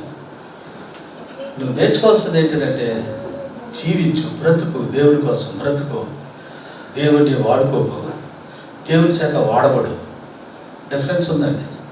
దేవుడు వాడుకోవటం వేరు, దేవుడి చేత వాడబడటం వేరు. వాడబడటే చివరికి ఎక్కడి వరకు వెళ్ళిపోతుంది తెలుసా? ఇది నీ ప్రాణాన్ని కూడా డిమాండ్ చేస్తుంది. అంతే కదా. మరి పవిత్ర ప్రహ్లాదాన్ని ఎవరు చంపేశారు? ఆయన సువార్త చెబుతున్నాడు. ఈ లోకము నిన్ను బతకనివ్వదు, గుర్తుపెట్టుకోండి. నువ్వు సువార్త చెప్పాలి, దానికోసం రెడీగా ఉండాలి. లెబనాన్ యొక్క ముఖ్య ఉద్దేశం కూడా అది కనుక మరి మీ అందరికీ ఇచ్చే ప్రోత్సాహమైన మాటలు ఏంటంటే రక్షించబడండి, సువార్త ప్రకటన చేయండి. ఇక్కడ కూడా అదే వాక్యాన్ని మేము ప్రకటన చేస్తున్నాం. మిగిలినని కూడా దేవుడిని సమకూరుస్తాడు. నువ్వు స్పిరిచువల్గా ఆత్మీయంగా అభివృద్ధి అయితే, రక్షించబడితే, భౌతిక పరంగా నీకు ఏం కావాలో ఆల్రెడీ ఆయన సెట్ చేసి ఉంచాడు. అద్భుతము అదే. కనుక లెబనాన్ అంటే హోలీ, ఒక రకంగా చెప్పాలంటే హోలీనెస్. హోలీనెస్ అంటే లేదు, ఇప్పుడు హోలీనెస్ లేదు. ఈ యొక్క దేశంలో లేక మన ప్రాంతంలో చుట్టుప్రక్కల మనం చూస్తాం. అక్కడ పవిత్రత ఉందనంటే మరి ఎక్కడ లేదు. అంటే అనగా దేవి దేవతలు అంటే మనం విమర్శించలేదు, కానీ వారి మధ్య మనం ఉంటున్నాం పవిత్రంగా, మరి ఎంతో ప్రత్యేకంగా ప్రభు కొరకు జీవించాలనేది ముఖ్యము. తర్వాత ఈ మందిరం చిన్నది, పర్వాలేదు. విశ్వరుషులు ఎంతమంది? కానీ చాలు. రక్షించబడ్డవాడు నువ్వు చాలు, వెళితే చాలు. ఇంకో ప్లేస్లో నువ్వు సేవ చేసేస్తావు. ఇక్కడ క్వాంటిటీ కాదు కానీ క్వాలిటీ అంటే అనగా రక్షించబడిన వారు మనకు ముఖ్యం. సో దయచేసి గమనించండి, ముగిస్తాను. తర్వాత ఎప్పుడైనా మనం మాట్లాడినాము, విషయాలను చూసుకున్నాము కనుక మరి దేవుడి యొక్క మంచి ఏర్పాటును మీ కొరకు, ఇది మీ మందిరం. ఎవరి మందిరం? ఇందిరమ్మ కాంగ్రెస్ మీదే. సో దేవుడు మీకు ఒక మంచి మందిరాన్ని ఇక్కడ ఏర్పాటు చేసి తెలుసుకోండి, రండి, వాక్యం రండి, అభివృద్ధి పొందండి ఆత్మీయంగా. సరే కనుక మరి ఇది మీ కొరకు ఏర్పాటు చేయబడింది కనుక ఆరాధన రండి. సాయంకాలం ఆరాధన, ఉదయకాలం ప్రార్థనలు, శుక్రవారం ఎన్నింటిలో పాల్గొని మరి ఈ యొక్క సంఘాన్ని మీరు బలంగా దేవుడి మాటలు ప్రజల యొక్క రక్షణ నిమిత్తమై ప్రజల యొక్క రక్షణ నిమిత్తమై ఇలాంటి మందిరాలు కట్టబడము, మరి అలానే ఈ ప్రాంతంలో చక్కటి వాక్యము, ప్రజలను రక్షించే వాక్యము, కేవలము మరి మభ్యపెట్టే వాక్యం మాత్రమే కాదు, ఖచ్చితంగా ప్రజలను రక్షించమనే వాక్యము మరి యేసు ప్రభు ప్రకటించింది, అలానే శిష్యులు ప్రకటించింది, అటు తర్వాత మిషనరీలు ప్రకటించింది. మరి ఆంధ్ర రాష్ట్రంలో మాత్రమే కాదు, మరి ఒరిస్సాలోను, ఛత్తీస్గఢ్లోను, అలానే నార్త్ ఇండియాలో కూడా మరి యొక్క వాక్యము ప్రకటించబడాలి. మన దేశంలో మరి 150 కోట్ల జనాభా ఉన్నారు. ఇంకా 100 కోట్ల పైగా ప్రభుని తెలుసుకుని రక్షణ పొందవలసిన వారు ఉన్నారు. ఇంకా 100 కోట్ల మంది. మరి 100 కోట్ల మంది అంటే ఐరోపా ఖండం అంతా కలిపిన 100 కోట్లు ఉంటారు. ఏమండి? మరి ఆ బాధ్యతను ప్రభు సంఘానికే ఇచ్చారు. అంచేత మరి దేవుడు మనకి ఈ సమయంలో వాక్యాన్ని మనం చూద్దాము. ఎఫెసీయులకు రాసిన పత్రికలో నుంచి దేవుడి వాక్యాన్ని చూద్దాము. మరి భారతదేశంలో అనేక ప్రాంతాలు, రకరకాల ప్రాంతాలు ఉన్నాయి. మరి ఆ ప్రాంతాలన్నిటికీ సువార్త అందించాల్సిన బాధ్యత సంఘాన్ని అంటే వ్యక్తిగతంగా మీ అందరిది. మరి ప్రభు రేపు పొద్దున్న భూమి మీద మీరు ఎంత సంపాదించారు, ఏం చేశారు, పెళ్లిళ్ళు చేశారు, అందరూ సెటిల్ చేశారు, అంతా బాగుందా అని ప్రభు అడగడు. కానీ ప్రభు రేపు అడిగేది ఏంటంటే నా రాజ్యం కొరకు మీరు ఏం చేశారని అడుగుతాడు. ఏమండి? మరి మనం చూస్తాము, మరి కొద్దిగా 5 తలాంతుల్ని 10 చేశాడు, 2 4 చేశాడు దాసుడు. 1 తలాంతుని ఏం చేశారంటే దాచిపెట్టాడు. అయితే మొదటి 2 కూడా బలా మంచి నమ్మకమైన మంచి దాసుడా అని ప్రభు వాళ్ళని పిలిస్తే, ఉన్న 1 తలాంతు మీకు ఇవ్వబడిన రక్షణ మీ దగ్గరే ఉంచిన వారిని ప్రభు ఏమన్నారో మీకు తెలుసు. అయితే దేవుడు మనకి ఇచ్చిన తలాంతుని ఖచ్చితంగా ప్రభు రాజ్యం కొరకు మనం వాడవలసిన వారమై ఉన్నాం.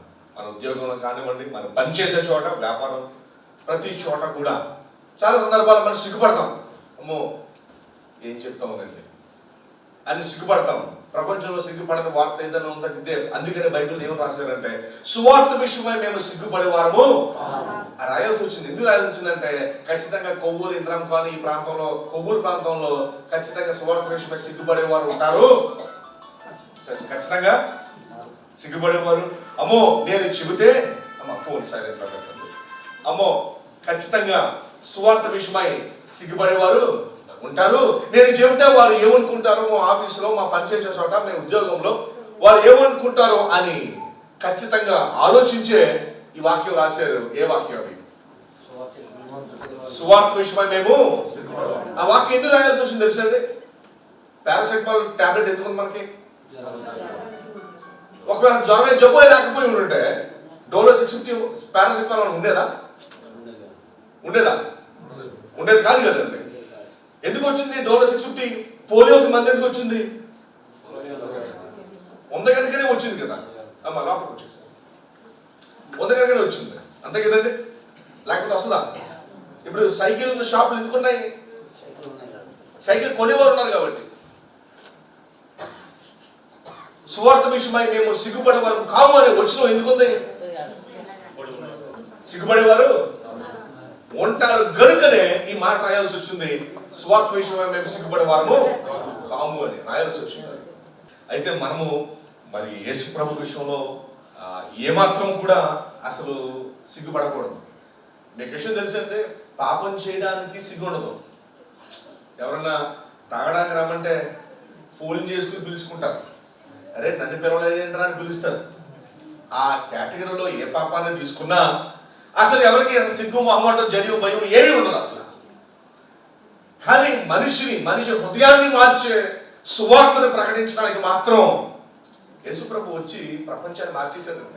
విశ్వాసంలో కాదు, మన దేశ స్వతంత్రం తీసుకొచ్చిన మహాత్మా గాంధీ గారు అన్న మాట ఏంటంటే, యేసుప్రభు మరి కొండ మీద ప్రసంగము నా జీవితాన్ని మార్చేసింది అన్నాడు. మనం యుద్ధం చేసి నెగ్గాం, అహింస ద్వారా మనం నెగ్గాము. ఆయన మన భారతదేశాన్ని దేవుడు నేర్పించాడు, ఒక చెంప మీద కొడుతూ చెంపను విశ్వ దర్శనాన్ని గాంధీ గారు చెప్పినప్పుడు అందరికి నచ్చింది.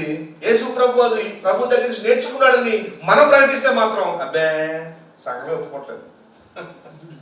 అదే గాంధీ గారు చెప్తే మాత్రం ప్రపంచంలో ఒప్పుకున్నారు. ఒక చెంప మీద కొడుతుంది చెప్పని చెప్పాడే చెప్పదండి, చెప్పారు కదండి. ఆయన ఎక్కడి నుంచి నేర్చుకున్నారు? అది ఆయన చెప్పి మన మాట కాదు. కానీ అది ప్రకటించేసరికి మనమేమో అబ్బే. దయచేసి గమనించండి, మరి మనము లోకానికి వెలుగే ఉండమని చెప్పాడు ప్రభు. ఎలాగండి? లోకానికి వెలుగు అంటే వారు చీకట్లో ఉన్నారు, మనం వెలుగును చూపించాలి. భయాల్లో ఉన్నారు, భవిష్యత్తు అంటే భయం. అందుకనే జ్యోతిష్యం చెప్పించుకుంటా ఉంటారు. ఎందుకంటే రేపు పొద్దున్న నా పరిస్థితి ఎలా ఉంటుందో, నా బిడ్డల భవిష్యత్తు ఎలా ఉంటుందో భయాలు. అదే ప్రభువు నమ్ముకున్న వ్యక్తిగా భయం అవసరం లేదు. ఆయనే మన జీవితాన్ని నడిపిస్తాడు, మనకు ఆ భయాలు అవసరం లేదు. అలాంటి భయాలు చీకట్లో ఉన్న వారికి వెలుగును ఇమ్మని చెప్పినప్పుడు లోకానికి ఖచ్చితంగా మన మార్గం మన బాట వ్యతిరేకంగా ఉంటుంది. వ్యతిరేకంగా అంటే గొడవని కాదు, కానీ వాళ్ళు చేసేదానికి మనకి పోతుంటారు, రివర్స్లో ఉంటుంది. ఏమండి? ఒకసారి వేమూరులో మేము పరిచయం చేస్తుంటే ఒక ఆయన బండి మీద వస్తుంటే వాళ్ళు మిస్సెస్ అమ్మ ఎదురురా.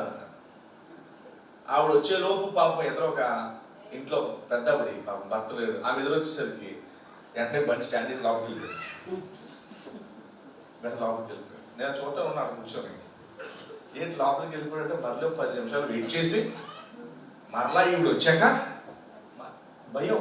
ఎందుకంటే నా పరిస్థితి అంటారు కదా, నువ్వు పొద్దున ఎవరైతే వచ్చారు నీకు అంటే ప్రభువు నమ్ముకున్న వారికి ఆ భయము ఎన్నడను. మరి ఇలాంటి భయాల్లో నుంచి, ఇట్లాంటి చీకట్లో నుంచి మనము ఆశ్చర్యకరమైన వెలుగులోనికి, అందుకే ప్రభు అన్నాడు మీరు లోకానికి వెలుగై ఉప్పై ఉన్నారు. అందుచేత వారితో పాటు మనం వెళ్ళలేం. ప్రతి విషయంలో వారికి తెలియదు కదా. అందుకనే దేవుని వాక్యం మనం ఏం చేస్తుందంటే లోకానికి వేరుగానే ఉంటాం. మనం లోకానికి వేరు అంటారు. అదేంటి మీరు ఎలా చేయట్లేదంటే మేము అలా చేస్తాం. చూడండి, దేవుడు మనకి ఇచ్చిన, ప్రభు మనకి ఇచ్చిన ఆశీర్వాదాల గురించి ఎఫెసీయులకు రాసిన పత్రిక 1వ అధ్యాయము 3వ వచనం. దయచేసి మీ బైబిల్ ఉన్న వారందరూ కూడా ఓపెన్ చేసి చూడాల్సిందిగా నేను మనవి చేసుకుంటున్నాను. మన ప్రభు అయిన యేసుక్రీస్తు యొక్క తండ్రి యొక్క దేవుడు స్తుతింపబడును గాక. ఏమండి? ఇప్పటి వరకు మనం పాటల ద్వారా ప్రభుని ఆరాధించాం, ఆయన్ని గణపరిచాం. ఆయన క్రీస్తు యేసునందు పరలోక విషయంలో ఆత్మ సంబంధమైన ప్రతి ఆశీర్వాదమును మనకు అనుగ్రహించెను. అనుగ్రహిస్తాడు కాడు, ఇప్పుడే మనకి ఆల్రెడీ మనకి ఇచ్చేసాడు. మనం ఎప్పుడైతే రక్షణ ఇచ్చాడో అప్పుడే మనకి ప్రతి ఆశీర్వాదాన్ని దేవుడు మనకి దయచేసాడు. మరి ఆ సువార్త ప్రకటన ఏంటంటే యేసు ప్రభు వారు శిలువ మీద ఏం చేశారో లోకానికి అదొక్కటే నిరీక్షణ. డబ్బులు రావటము, ఉద్యోగం రావటము, వివాహాలు అవటము, లేకపోతే వగేరా వగేరా, అది మనకు అవి మన కంటికి గొప్ప కార్యాలుగా కనపడతాయి. కానీ దేవుని కంటి గొప్ప కార్యం ఏంటంటే నువ్వు రక్షణ పొందడము దేవుని కంటి గొప్ప కార్యం. అందుకని యేసు ప్రభు వారు 3 ఉపమానాలు ఇచ్చారు దాని గురించి. ఒక వ్యక్తికి 100 గొర్రెలు ఉండి ఒకటి తప్పిపోతే 99 ఆటిని కూడా లోపల జాగ్రత్తగా దాచి ఆ ఒక్కదాన్ని వెతకడానికి వెళ్ళి దాన్ని మరలా పట్టుకొని వచ్చి వస్తుండగా ఊరంతటిని పిలిచి రండి, విందుకు రండి, నశించిపోయిన దాన్ని నేను వెతక రక్షించాను అని ప్రభు పిలుస్తారంట. పరలోక రాజ్యంలో ఎప్పుడు సంతోషం అంటే దేవుని దగ్గర ఒక ఆత్మ రక్షణ పొందినప్పుడు ఆశీర్వాదము, సంతోషము పరలోకంలో. అందుకని దేవుడి వాక్యం చెప్తూ అన్నాడు, ప్రతి ఆశీర్వాదము దేవుడు మనకి అనుగ్రహించాడు. మనకి ఇచ్చిన ఏంటి ఆశీర్వాదం అంటే చూడండి ఎట్లనగా, తన ప్రియుని యందు అంటే యేసుక్రీస్తు యందు తాను ఉచితముగా మనకు అనుగ్రహించిన తన కృప మహిమకు కీర్తి కలిగినట్లు తన చిత్త ప్రకారమైన దయా సంకల్పము చెప్పున యేసుక్రీస్తు ద్వారా తనకు కుమారుడుగా మనం స్వీకరించాడు. దేవుడు ఎలా స్వీకరించాడండి? మరి లోకంలో ఉన్న వారికి నువ్వు దేవుడు కుమారుడు అంటే వాళ్ళకి పెద్ద చల్లమే ఉండదు.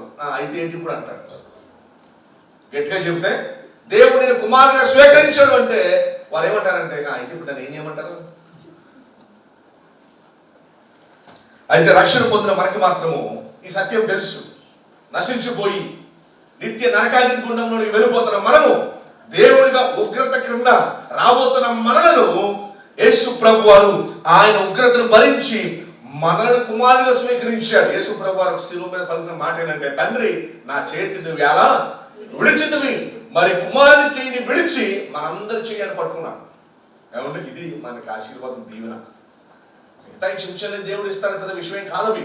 ఏమండి అయితే యేసు ప్రభు తండ్రి మరి కుమారుని చేతిని విడిచిపెట్టి సిలువలో మరి మనం పొందాల్సిన శిక్ష ఆయన పొంది మరి ఆయన మన చేతులు పట్టుకున్నాడు, నీ చేతులు పట్టుకున్నాడు. అందుకని రోజు మరి మనమందరం కూడా బాప్తిసం తీసుకొని ప్రభు రాజ్యం కొరకు, ప్రభు రాకడ కొరకు ఎదురు చూస్తూ మరణం మీద భయాన్ని మనందరికి తీసివేసి ప్రభు రాజ్యం కొరకు మనం అందరం కూడా ఎదురు చూస్తున్నామంటే దేవుడు మనకి ఇచ్చిన గొప్ప దీవెన, ఆశీర్వాదము, నిరీక్షణ కూడా. అందుకనే దేవుడు మనకి ఇచ్చిన గొప్ప ఆశీర్వాదం ఏంటంటే మనను తన కుమారుడుగా స్వీకరించాడు. ఎలా స్వీకరించాడండి? అయితే మన దేవుడి కుమారులుగా ఈ భూలోకంలో మన ఆస్తి లేదు, కానీ ప్రభు ఒక వాగ్దానం చేశాడు, మీరు భూలోకంలో స్వతంత్రించుకుంటారని. మత్తయి సువార్త 5వ అధ్యాయంలో ఆయన మనకు వాగ్దానం చేశాడు. అది ఎప్పుడు అంటే మరి ప్రభు చెప్పాడు, కొత్త భూమిని ఆకాశమును చేసినప్పుడు మీరు భూలోకంలో స్వతంత్రించుకుంటారు. ఆయన కుమారులుగా అది అర్థం అందే, ఆయన కుమారులుగా అది అర్థం అందే. అనేకులు ఇక్కడ ఉన్నవారు రారు, కొంతమంది ఇరుకు మార్గంలో ఎవరైతే ఉన్నారో వారిని మాత్రమే. అన్యులు చూచి మీరు ఏం పడకూడదు, వెస్ల పడద్దని బయట. అయితే దేవుడు మనకి ఇచ్చిన గొప్ప ఆశీర్వాదం, మన కుమారులుగా మనం స్వీకరించాడు. రెండో మాట ఏముందని చూడండి, మనము ఆయన ఎదుట పరిశుద్ధులమును నిర్దోషులమై ఉండవలనని జగత్ పునాది వేయబడక మునిపే ప్రేమ చేత ఆయన క్రీస్తులో మనలను ఏర్పరచుకొనిను. మనల్ని పరిశుద్ధులుగాను నిర్దోషులుగా దేవుడు మనం చేశాడు. ఏమండి? పరిశుద్ధులుగాను నిర్దోషులుగా దేవుడు మనల్ని చేశాడు. దయచేసి గమనించండి. మరి ఈ లోకానికి అర్థం కాని విషయం ఏంటంటే దేవుడు ఎంత పరిశుద్ధుడో మనము ఎంత పాపులము అన్న విషయము లోకం ఆలోచించదు. సాతానుడు ఆలోచించకుండా చేసేసాడు. యవనస్తులు ఏమంటారంటే ఇదే కాలం, ఇప్పుడే ఎంజాయ్ చేయాలి. పెద్దవారు ఏమంటారంటే డబ్బులు ఉన్నాయిగా, నువ్వు ఎవరిని ఇబ్బంది పెట్టలేదు కదా, నువ్వు ఏం చేసినా కరెక్టే, ఏం పర్వాలేదు. వాడికి అంటే బోల్ ఆస్తుంది, ఏం చేసినా చెల్లుద్ది. ఇది లోకం తీరు, ఇది లోకపు మాటలు ఇవన్నీ కూడా. కానీ దేవుడు మనల్ని చూడలేదు మనల్ని. ఏమంటే మనం అందరం కూడా మరి ఏ భేదములు లేదు, అందరూ పాపము చేశాము. ఏమండి? మరి గమనించండి, దేవుడు పాపాన్ని చాలా సీరియస్ గా చూస్తాడు. అందుకనే తన కుమారుడు యేసు ప్రభు వారిని శిలువ మీద మరణానికి అప్పగించాడంటే పాపాన్ని అంత సీరియస్ గా చూస్తాడు కనుకనే ఆయన శిలువ మీద అప్పగించాడు యేసు ప్రభు వారిని. విచిత్రంగా చూడండి, ప్రపంచంలో మరి ఎంతో మంది పూజింపబడుతున్న వారి యొక్క ఫోటోలు ఏ ఫోటో కూడా చనిపోయి ఉండదు. యేసు ప్రభు వారి ఫోటో ఒక్కటి మాత్రమే కనపడేది, ఒకే చోట కనపడుతుంది. అది ఎక్కడ కనపడుతుంది? ఆయన శిలువ మీద చనిపోయి కనపడుతుంది. దానికి కారణం ఏంటంటే మనందరి పాపం నిమిత్తమై మనల్ని నిర్దోషులుగా చేయడానికి, మనల్ని పరిశుద్ధంగా చేయడానికి ఆయన శిలువ మీద చనిపోయాడు. ఇందాక వరకు మనం విన్నాం, ఈ వార్తని మన ప్రపంచానికి ప్రకటించాలి, ఈ వార్తని ప్రపంచాన్ని రక్షించేది. ఈ వార్త ప్రపంచానికి ఎంతో అత్యవసరమైనది. తర్వాత చూడండి 7వ వచనం ఏముందో, దేవుని కృప మహదైశ్వర్యను బట్టి. ఏంటంటే దేవుని కృప ఐశ్వర్యము. మనకి ఐశ్వర్యం అంటే ఏంటంటే, లోకానికి ఐశ్వర్యం ఏంటంటే తెలుసా? పొలాలు, డబ్బు, బంగారం, ఇది లోకానికి ఐశ్వర్యం.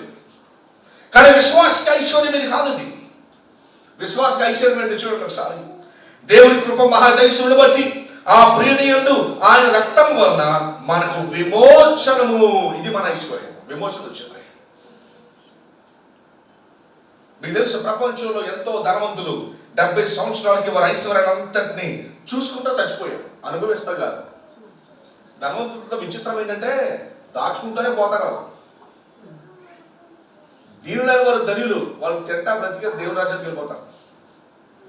ధనవంతులతో ప్రాబ్లం, వాళ్ళకి చాలా పెద్ద ప్రాబ్లం. ఒక అతనికి 10,000 కోట్లు ఆస్తుంది. ఉదయం టిఫిన్ ఏం తింటారు తెలుసా? ఎంత ఇడ్లీ, కుకుంబర్ ఏమంటారు, కీరా, 2 కీరా, ఎంత జ్యూసు, లాట్ ఆఫ్ వాటర్.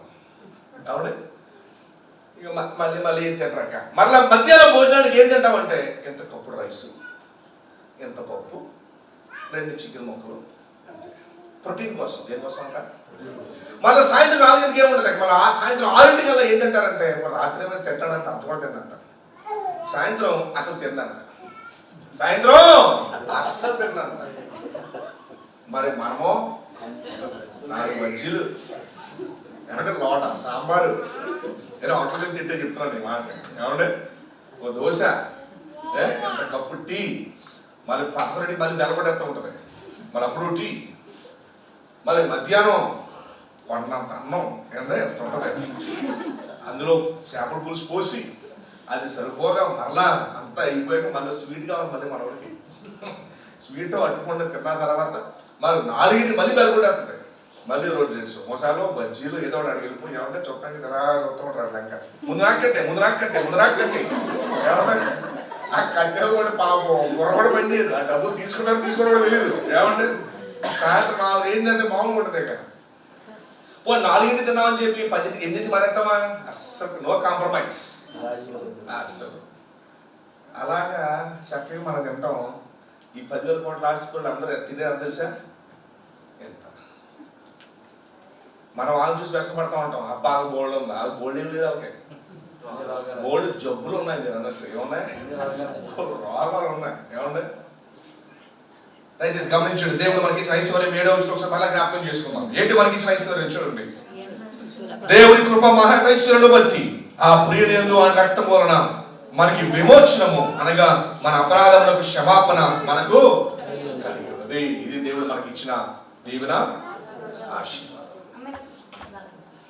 అర్థమైందమ్మా? మనకి ఇచ్చిన ఆశీర్వాదం ఏంటి? విమోచన, క్షమాపణ మనకు కలిగి ఉన్నది.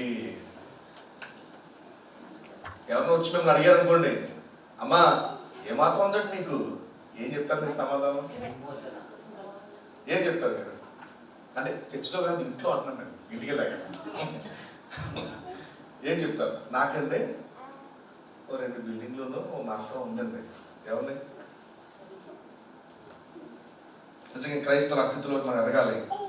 యేసు ప్రభు నాకు ఇచ్చిన ఆస్తి ఏంటో తెలుసా? ఆయన నాకు ఇచ్చిన విమోచన, ఆయన నాకు ఇచ్చిన ఇలా కనుక చెప్పారు. ఫస్ట్ ఆఫ్ షాక్ అయిపోతారు. ఎవరైనా మీ ఇంటికి వచ్చి మీకు ఏముందని అడిగితే ఇది నాకు కనుక మీరు ఆన్సర్ ఇచ్చారనుకోండి, అలా షాక్ అయిపోయి ఏం మాట్లాడతారు, విమోచన ఏంటి, క్షమాపణ ఏం మాట్లాడతారు మీరు? అప్పుడు మీరు అలాగే చెప్పచ్చు ఏంటి అనేది. ఏమండి? అప్పుడు మీకు వాళ్ళు ఓపెన్ అవుతారు. వాళ్ళు అడుగుతున్నారు చెప్పండి సువార్తని. మనం కూడా మొహమాట పడి ఏదో చెప్పామనుకోండి, చెప్పే అవకాశం కూడా ఉండదు. అయితే గమనించండి. మరి దేవుడు మనకి ఇచ్చిన ఆశీర్వాదం దీవెన 5 చెప్పాను నేను. మొదటిది మన కుమారులకు స్వీకరించాడు, 2వది పరిశుద్ధంగా చేశాడు, 3వది నిర్దోషంగా చేశాడు, 4వది మనకి విమోచన ఇచ్చాడు, 5వది క్షమాపణ 5 ఇచ్చాడు మనకి. మొదటిది ఏంటండి? కుమారులకు స్వీకరించాడు, 2వది పరిశుద్ధులుగా చేశాడు, 3వది నిర్దోషులుగా చేశాడు, 4వది విమోచన ఇచ్చాడు, 5వది క్షమాపణ ఇచ్చాడు, 5 ఇచ్చాడు, 5 ఆభరణాలు ఇచ్చాడు దేవుడు మనకి. తల మీద నుంచి కింద పెట్టుకోవచ్చు, మన మోకాల దాకా కింద కాలు దగ్గర ఫుల్గా పెట్టుకోవచ్చు బంగారం. ఏమండి వీటిలో మనం అభివృద్ధి చెందాలి. వీటిని తెలుసుకోవడంలో, ఇతరులకు ఇవ్వటంలో మనం అభివృద్ధి పొందాలి. సో దేవుడు మరి సంఘానికి ఇచ్చే ఆశీర్వాదాలు ఇవి. లోకానికి ఇచ్చే ఆశీర్వాదాలు వేరుగా ఉంటాయి. ఏంటి లోకానికి ఇచ్చే ఆశీర్వాదాలు ఏంటంటే ఇల్లు, స్థలము, లేకపోతే అడిగినవి, వివాహాలు, లేకపోతే ఇవన్నీ దేవుడు మనకి ఇస్తాడండి. కానీ ఇక్కడ ఏమి ఇచ్చినా 70 సంవత్సరాలతో మనతో పాటు పోతాయి. 70 సంవత్సరాలు మనతో పాటు అన్ని కానీ దేవుడు ఇచ్చేవి నిత్యం ఉంటాయి. దేవుడు ఇచ్చేవి నిత్యం ఉంటాయి. ఒక అతను 10 ఎకరాల రైతు 9 ఎకరాలు దేవుడి సేవకి ఇచ్చేసి 1 ఎకరానికి అమ్మి బంగారం అంటే చాలా ఇష్టం అంట. 1 కేజీ బంగారం రాయ కొనుక్కొని చచ్చిపోట్టుకుని పరలోకానికి వెళ్ళాడంట. పరలోకానికి వెళ్ళిన తర్వాత దేవదూత అడిగాడంట, ఏదే బాబు అంతలా ఉందంటే ఏదో అడిగాడు. అక్కడ అలా కాదండి, 9 ఎకరం దేవుడి సేవకి ఇచ్చేసాను, 1 ఎకరం నాకు బంగారం అంటే ఇష్టమైన, అందుకని ఒక్కటే ఉంచుకున్నానండి. 10% కదా, 90% దేవుడికి ఇచ్చేసి 1% ఆయన 10% అలా పెట్టినాను. ఏంటంటే ఓపెన్ చేసేసరికి ఎంత బంగారం బండరాయి అంట. అవునా, ఇలా రా అని పిలిచి అలా చూడాలంట. ఆ వీధిలోకి వెళ్ళాలంట. ఆ వీధిలోకి వెళ్ళేసరికి ప్రకటన గ్రంథంలో మనకు ప్రమాణం చేయబడి ఉంటాయి, బంగారపు వీధుల్లో దేవుడు మనల్ని, ఇక్కడ మెడలో వేసుకుంటామేమో తల మీద, అక్కడ దేవుడు మన కాలు మీద పెడతాడు. ఇక్కడ పెట్టుకుంటాం మనం, అక్కడ పెట్టినప్పుడు దేవుడు మన కాలు క్రింద దేవుడు పెడతాడు వాళ్ళకి. మరి ఎక్కడ కావాలో మనకి అక్కడ కావాలండి. ఇక్కడదేముందండి, ఇది ఎంత ఇచ్చినా నెక్స్ట్ సెకండ్ గ్యారెంటీ లేదు మనకి. నెక్స్ట్ సెకండ్ గ్యారెంటీ లేదు. పోయిన సంవత్సరం మనం చూసాము, జిమ్లో ఆరోగ్యం చేస్తున్నాను, గుండె అయిపోయింది. చూసారండి, బైబిల్ మాట చెప్తుంది, బలవంతుడి సహితం కాపాడాల్సిన దేవుడే అంట. బలహీనుడే కాదు, బలవంతుడి సహితము కాపాడాల్సింది. అందుకే అతను జిమ్ చేస్తుండగానే ఎవరికి గ్యారెంటీ లేదు. ఎవరిని మీకు విషయం తెలుసా, ఆపరేషన్ చేస్తూ డాక్టర్ కూడా చనిపోయారు. ఏం చేస్తూ? మరి ఆపరేషన్ చేస్తారు.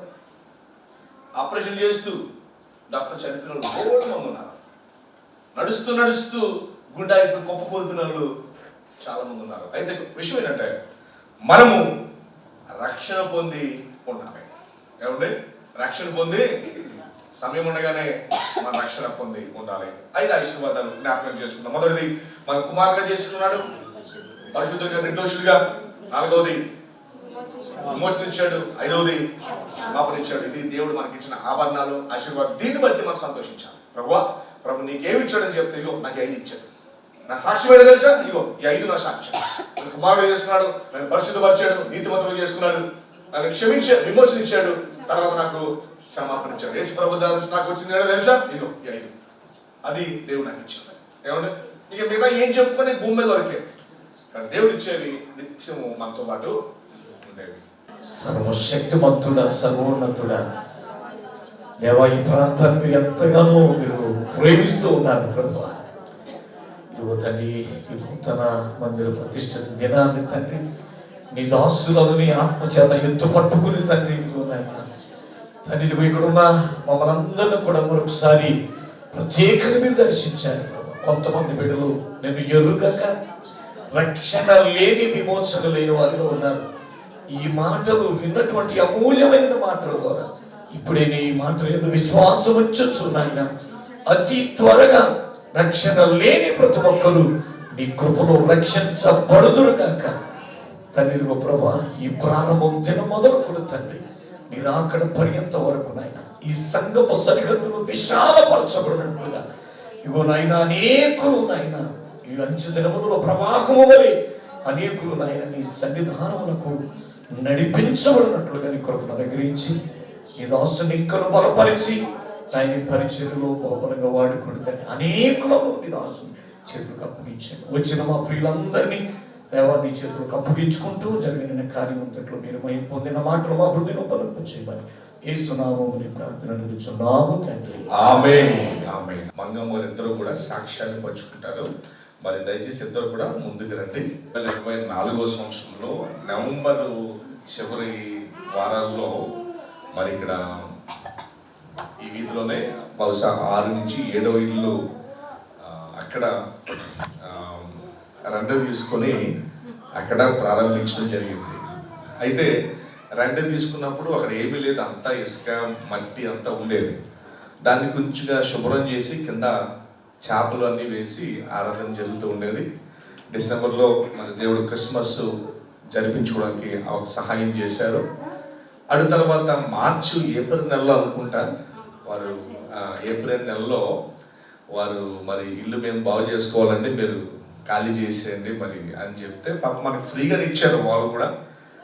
అయితే వెంటనే మరి ఎక్కడ అని వెతుక్కుంటున్నాం. వాళ్ళు కూడా ఈ విషయాలు చెప్తారు, నేను జస్ట్ ముందు చెప్పేస్తున్నాను. అయితే వెతుక్కున్న సమయంలో కరెక్ట్గా ఈ మందిరానికి ముందే అద్దెకి దొరికింది. దాదాపు ఒక 4,000 చెప్తే ఒక 500 తగ్గించే మనకి ఇచ్చారు. ఒక 3,500 30,000 రూపాయలకి ఇచ్చిన తర్వాత ఎట్ సేమ్ టైము మరి ప్రశాంత్ సేమ్ టైము మరి ఇక్కడ ఓపెన్ స్లాబ్ ఖాళీగా ఉంది పాస్టర్ గారు అని చెప్పి మెర్సీ గారు వెంటనే నాకు చెప్పడము, ఆమె చెప్పగానే వెంటనే ప్రార్థన చేశాము. వెంటనే అలానే పాలు గారు కూడా వెంటనే ఇద్దరు మాట్లాడుకున్నాము. చాలా ఒక వారంలోనే అన్ని పనులు అయిపోయి అంటే వారంలోనే దాన్ని తీసుకోవటము. తర్వాత వెంటనే మరి పాస్టర్ గారు దాన్ని దగ్గరుండి నిర్మాణం చేశారు. అయితే ఊహించలేదు, అడగలేదు కూడా. దేవా మరి ఇక్కడ మందిరం కావాలి ఆలోచన ఉంది కానీ అది అడగలేదు. మరి దేవుడి అద్భుత రీతిగా ఈరోజు వారి యొక్క కోరిక అంతే, దేవుడు దాన్ని హృదయవాంఛ తీర్చాలని దేవుడు కోరికించినట్టుగా మరి వారి సాక్ష్యాన్ని కూడా మరి చెప్తున్నారు. దేవుడి నామానికి వందనాలండి, స్తోత్రాలండి. కూడి వచ్చిన అయ్యగారికి అందరికీ నా వందనాలండి. మరి సంఘ సభ్యులందరికీ నా వందనాలు. మరి దేవుడు ఊహించిన వాటికంటే అత్యధికంగా దయచేస్తానన్న దేవుడు నిజంగా అద్భుతం అండి. మేము ఏప్రిల్ నెల కూడా అనుకోలేదు ఇక్కడ అసలు మందిరం ఏర్పాటు జరుగుతుందని. ఒక్క మాట చెప్పాం, ఆయన సంకల్పం ఆయన నెరవేర్చుకున్నారు అంతేనండి. ఇంత గొప్ప నిజంగా చాలా సంతోషం. ఇంతమంది చూస్తే నాకు చాలా సంతోషంగా ఉందండి. మరి ప్రతి వారం కూడా మనం ఇలాగే ఉండాలి. నేనైతే నాదైతే చాలా గొప్ప సాక్షి అండి. క్రిస్మస్కి కూడా చెప్పాను, మరి మీరు చాలామంది విన్నారు లేదు తెలీదు. నాకైతే బ్రెయిన్ స్ట్రోక్ వచ్చిందండి అకస్మాత్తుగా. అసలు చనిపోతాను, అసలు డాక్టర్ కూడా తీసుకెళ్తుండి ఇంటికి తీసుకెళ్ళి చనిపోద్దని చెప్పారు 2023లోనండి. కానీ జిఎస్ఎల్ తీసుకెళ్ళాక బ్రెయిన్ స్కాన్ ఇచ్చేసాక బ్లడ్ ఫ్లాట్ అయ్యింది. చాలా కష్టం అన్నారు. అబ్జర్వేషన్ ఉంచుదాం 15 రోజులు ఉన్నారు. ఐసీలో ఉంచారండి. తర్వాత కొంచెం తగ్గింది, ఇంటికి పంపించేస్తారు. అయితే నేను 1 సంవత్సరం పాటు దేవుని మందిరానికి వెళ్ళలేకపోయానండి, నడవలేక. ఇప్పటికీ కూడా కష్టమే. క్రిస్మస్కి కూడా ఒకరు చేపట్టుకుంటేనే వెళ్ళేదాన్ని. కానీ దేవుడు దేవుడు ఆయన నా ప్రార్థన ఆలకించాడండి. నాకు దగ్గరగా ఒక మందిరాన్ని తీసుకొచ్చాడండి. ఇంత సజీవ సాక్ష్యం నిజంగా తండ్రి నాయన నువ్వు నిరూపించు, నన్ను నీకు దూరం చేయలేదు అని నేను నమ్ముతానండి. నిజంగా ఇంకా లేదు, చనిపోతుంది మెరిసి. వీధి వాళ్ళందరికీ తెలుసండి, మీకు తెలియదు కానీ చాలామంది నిజంగా బ్రతకదు. అసలు ఇలా బ్రతికి సాక్ష్యం చెప్తున్నానంటే అది నిజంగా అది దేవాదేవుడు నేను ఏమి ఇచ్చినా తెలిసానండి. మరి అద్భుత రీతిలో మరి ఇక్కడ సంఘం వచ్చింది.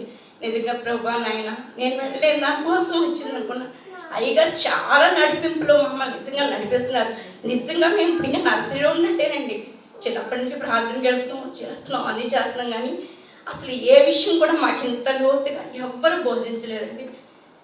ఆ దేవునికి చాలా వందనాలండి. అనుకోని రీతిగా ఒక్క మాట మనం ఇది కట్టుకుంటే బాగుంటుంది అండి. అయ్యగారు కొంతమంది ఉన్నారండి, మీకు ఏం జరిగినా మీకు స్థానికంగా చర్చ కావాలమ్మా అని అడిగారు. అంటే నేను చనిపోతే నన్ను తీసుకెళ్ళడానికి ఎవరు లేదు. ఆ మాట కూడా అయ్యగారు చెప్పాను. అయ్యగారు మాకు చర్చ కంపల్సరీ ఉండాలని అంటే మరి ఆయన దేవుడు ఏర్పరచుకుని తినమండి ఈ మందిరం. దాన్ని మనం ఆయన సంకల్పం మనం ఏమీ చేయలేమండి. అలాగే అందరూ ప్రతి ఆదివారం కూడా రావాలని సాయంత్రం 7 గంటల నుంచి 8:30 వరకు. ముఖ్యంగా నా కుటుంబం చాలా మన భర్త అసలు వచ్చేవారు కదండి.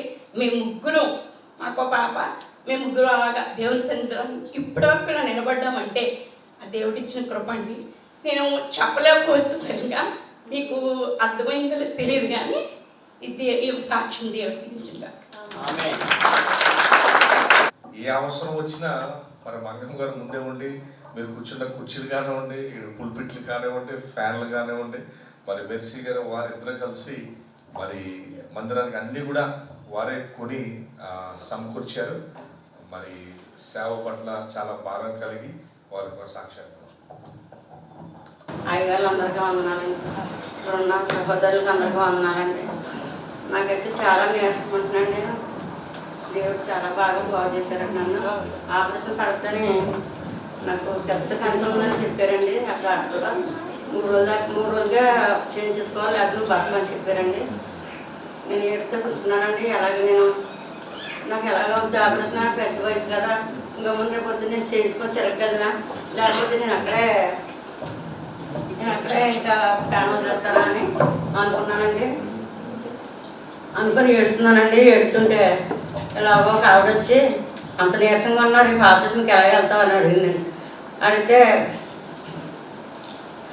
నాకు చాలా నీరసంగా ఉంది, కాళ్ళు చేతులు లాగుతున్నాయంటే ఆవిడ హాస్పిటల్కి తీసుకెళ్ళిందండి.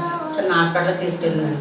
తీసుకెళ్తే ఆవిడ ఒక ఇంజక్షన్ చేయండి అని పాస్టర్ గారు ఇంజక్షన్ చేయండి డాక్టర్ గారు అలాగేనంటే అండి. ఏమమ్మా అంటే ఆవిడ కొంచెం ఆపరేషన్ పడుతున్నారండి, పాపం బలహీనంగా ఉందండి. అలాగంటే ఎందుకు ఆపరేషన్ పడతామంటే కలుతు ఉందంటండి.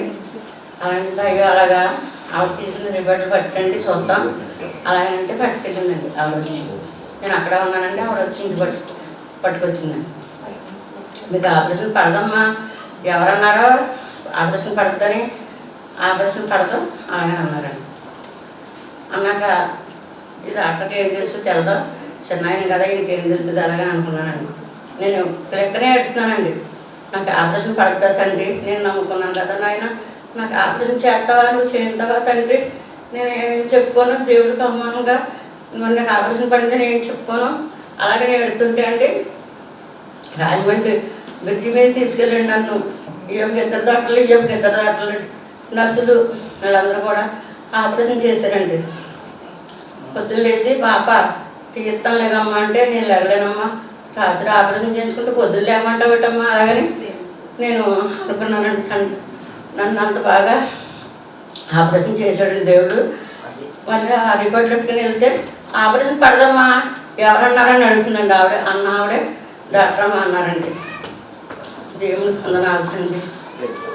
మా బాబు కూడా ఈ మధ్యన చాలా నీరసం పడిపోయాడండి. మా అబ్బాయి కిడ్నీ లివర్ పాడైపోయిందండి. తండ్రి నా బిడ్డకి నన్ను బాగు చేసిన దేవుడు కదా, నా బిడ్డకు బాగు చేయవా తండ్రి అని అడిగానండి. ఆ బిడ్డ కూడా బాగైందండి. చిన్న సాక్షికం దేవుడు దీవించింది. జూలై 1 తారీఖున మరి మన సంఘ ప్రతిష్ట రోజు, మరి ప్రతి సంవత్సరం జూలై 1 మీటింగ్ ఉంటుంది ఏమా, ప్రతి సంవత్సరం జూలై 1 మీటింగ్ ఉంటుంది. మరి ఈరోజు పాస్టర్ గారి యొక్క పుట్టినరోజు ఈరోజు, కానీ నేను కాదు మరి పాస్టర్ గారి పుట్టినరోజు. మరి అందరూ కూడా చప్పట్లు కొట్టి హ్యాపీ బర్త్డే తెలియజేస్తారు. మరి జాన్ లాసరస్ గారు వచ్చి ప్రార్థన చేసి కేక్ కటింగ్ నడిపిస్తారు. చాలా సంతోషకరమైన దినం. నేను వ్యక్తిగతంగా చాలా సంతోషిస్తున్నాను. చక్కని ప్రార్థనా మందిరం నూతనంగా మరొక బ్రాంచ్ ఇక్కడ ఉన్న బిడ్డలు ఆత్మీయ ఎదుగుదల కొరకు దేవుడు నిర్మించారు. దైవజనులు ఆనంద విజయ కుమారయ్య గారి దేవుడు విడిచిపెట్టలేదంటే ఇది ఒక నిదర్శనం. నీవు కట్టని గృహంలో నేను నీకు ఇస్తాను, నువ్వు త్రావని బావి నీళ్లు కాలుతావు, నువ్వు నాటని చెట్ల ఫలములు అనుభవిస్తావు, మరుగై ఉన్న ధనాన్ని నీకు ఇస్తావు. దేవుని వాగ్దానం దేవుడు విడిచిపెట్టలేదు. ఈ రోజున చాలా చెప్పారు, ప్రతి సంవత్సరం జూలై 1వ తారీఖున మనందరం అన్ని సంఘాలు కలిపి ఇక్కడ కూడుకుంటాం. రెండవది ముఖ్యంగా స్పెషల్గా పెద్దయ్య గారు, వారు చాలా అభిషక్తులు, గొప్ప దైవజనులు. ఈరోజు ఈ రెండు కలిసి అర్థమైందా, ఈ ఇంద్రమ్మ కాలనీలో ఉన్న ఈ బ్రాంచ్ చర్చి వారు చాలా దగ్గర. ఈరోజు ఇక్కడ అది ప్రారంభించడం, పెద్దయ్య గారి యొక్క బర్త్డే జరగటం చాలా సంతోషం. వారు ఎంతో మందిని దీవించేవారు, అభిషేకించారు, సేవకు పంపారు. ప్రపంచవ్యాప్తంగా మరి ఆనాడు మేము బైబిల్లో పౌరులు చూసాం, అంటే వాక్యంలో, లేఖనాల్లో, స్క్రిప్చర్స్లో. ప్రత్యక్షంగా మాత్రం ప్రపంచవ్యాప్తంగా అంతటి మిషనరీ పెద్ద అయ్యారే. చెప్పడం కూడా అంతటి గొప్ప భక్తులు. వారికి ఇంకా మంచి ఆరోగ్యం, ఆశీర్వాదం, ఆయుష్, అభిషేకం, ఆత్మ నింపుదల దేవుడు బలంగా ఇచ్చేలాగిన మనందరం ఏం చేయాలి? ఎగరి వరకు ఎప్పుడు, ఎల్లప్పుడు, అప్పుడప్పుడు ఎల్లప్పుడు చిన్న ప్రార్థన చేద్దాం. మా పరమ తండ్రి, ఈ దినమన నీ దాసులు నీ ప్రణాళికలో ఆనంద విజయకుమారిగా ఏర్పరచుకుని జాతి అంతర్జాతీయంగా మీరు వాడుకుంటున్నారు. సజీవమైన రాళ్ళు మేము, ఇది నీ మందిరం, మేము సమాజంగా కూడుకున్నటకు. కానీ మీరు నివసించే మందిరం మేమేనైనా. ఈ నూతన మందిరములో ఇదిగో ప్రభువా, ఈ జూలై 1వ తేదీన పెద్దయ్య గారి యొక్క బర్త్డేని పురస్కరించుకుని ఈ చక్కని ఆనందములో, సంతోషములో, విజయములో మీరు అనుగ్రహించినటువంటి కృపలో మేమందరము పాల్పొంది ఉన్నాం. ఇదిగో కేకు ఎంత చక్కగా, రుచికరంగా, మధురంగా, మెత్తగా ఉంటుందో మా హృదయాల్లో, మా మనసులో కూడా అందరికీ ముఖ్యంగా మీకు ఆమోదయోగ్యంగా ఉంచండి. ఈ రాజుల పెద్దయ్య గారికి ఆరోగ్యము, ఆయుష్, అభిషేకము, ఆశీర్వాదం ఇచ్చి బలపరచమని యేసునామములో ప్రార్థన చేస్తున్నాం తండ్రి. Happy birthday to you. Happy birthday to you. Happy birthday to you. వయసులో పాస్టర్ రావాలండి. పాస్టర్ ముందు రావాలండి. Happy birthday to you. Happy birthday to you. Happy birthday to you. Pastor గారు Happy birthday to you.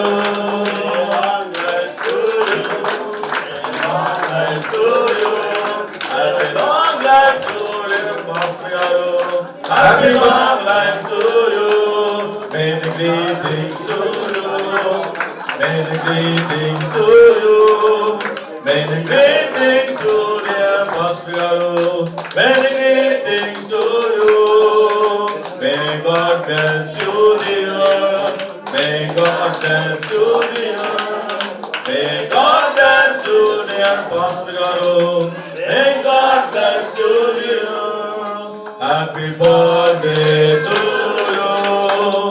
Happy birthday to you.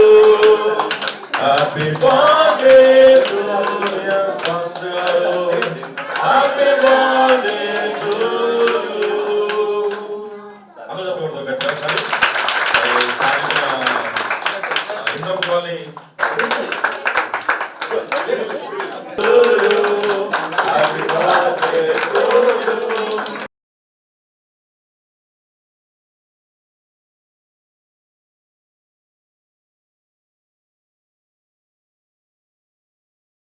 మరి ప్రతి ఆదివారము 7 నుంచి 9 వరకు ఆరాధన ఇక్కడ జరుగుతున్నది.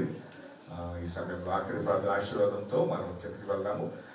మహాపరిశుద్ధుడా మీకు స్తుతులు చెల్లించుకుని ఆయన మరొకసారి పాదసేవలు చేయండి.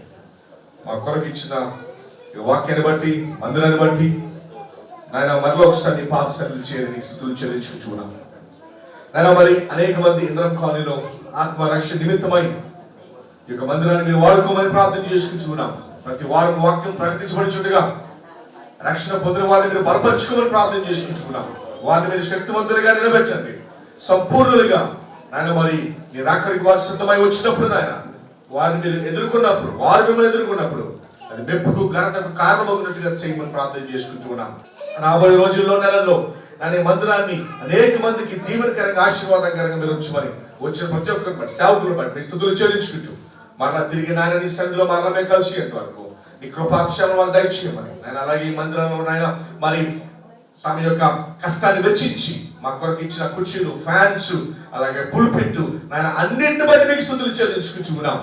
మరొకసారి పాత్రలు చేరి మీరు అక్కడ వచ్చేంత వరకు నాయన మమ్మల్ని అందరినీ కూడా మీరు స్థిరపరిచి బలపరచమని, మమ్మల్ని దీవించి ఆస్వాదించి బలపరచమని ప్రార్థన యేసు పరిశుద్ధ నామములకు అర్పించుకుంటున్నాం తండ్రి. ఆమేన్. తండ్రి యొక్క ప్రేమ, కుమారుని కృప, పరిశుద్ధాత్మనికి అన్యోన్య సహవాసము మీకు మీ కుటుంబాలకి మన పరిచర్యకు సదాకాలం ఎల్లప్పుడూ తోడై ఉండును గాక. ఆమేన్. గట్టిగా ఆమేన్ చెప్దామా? ఆమేన్. దేవుడు మీ అందరిని దీవించును గాక. వందనాలు.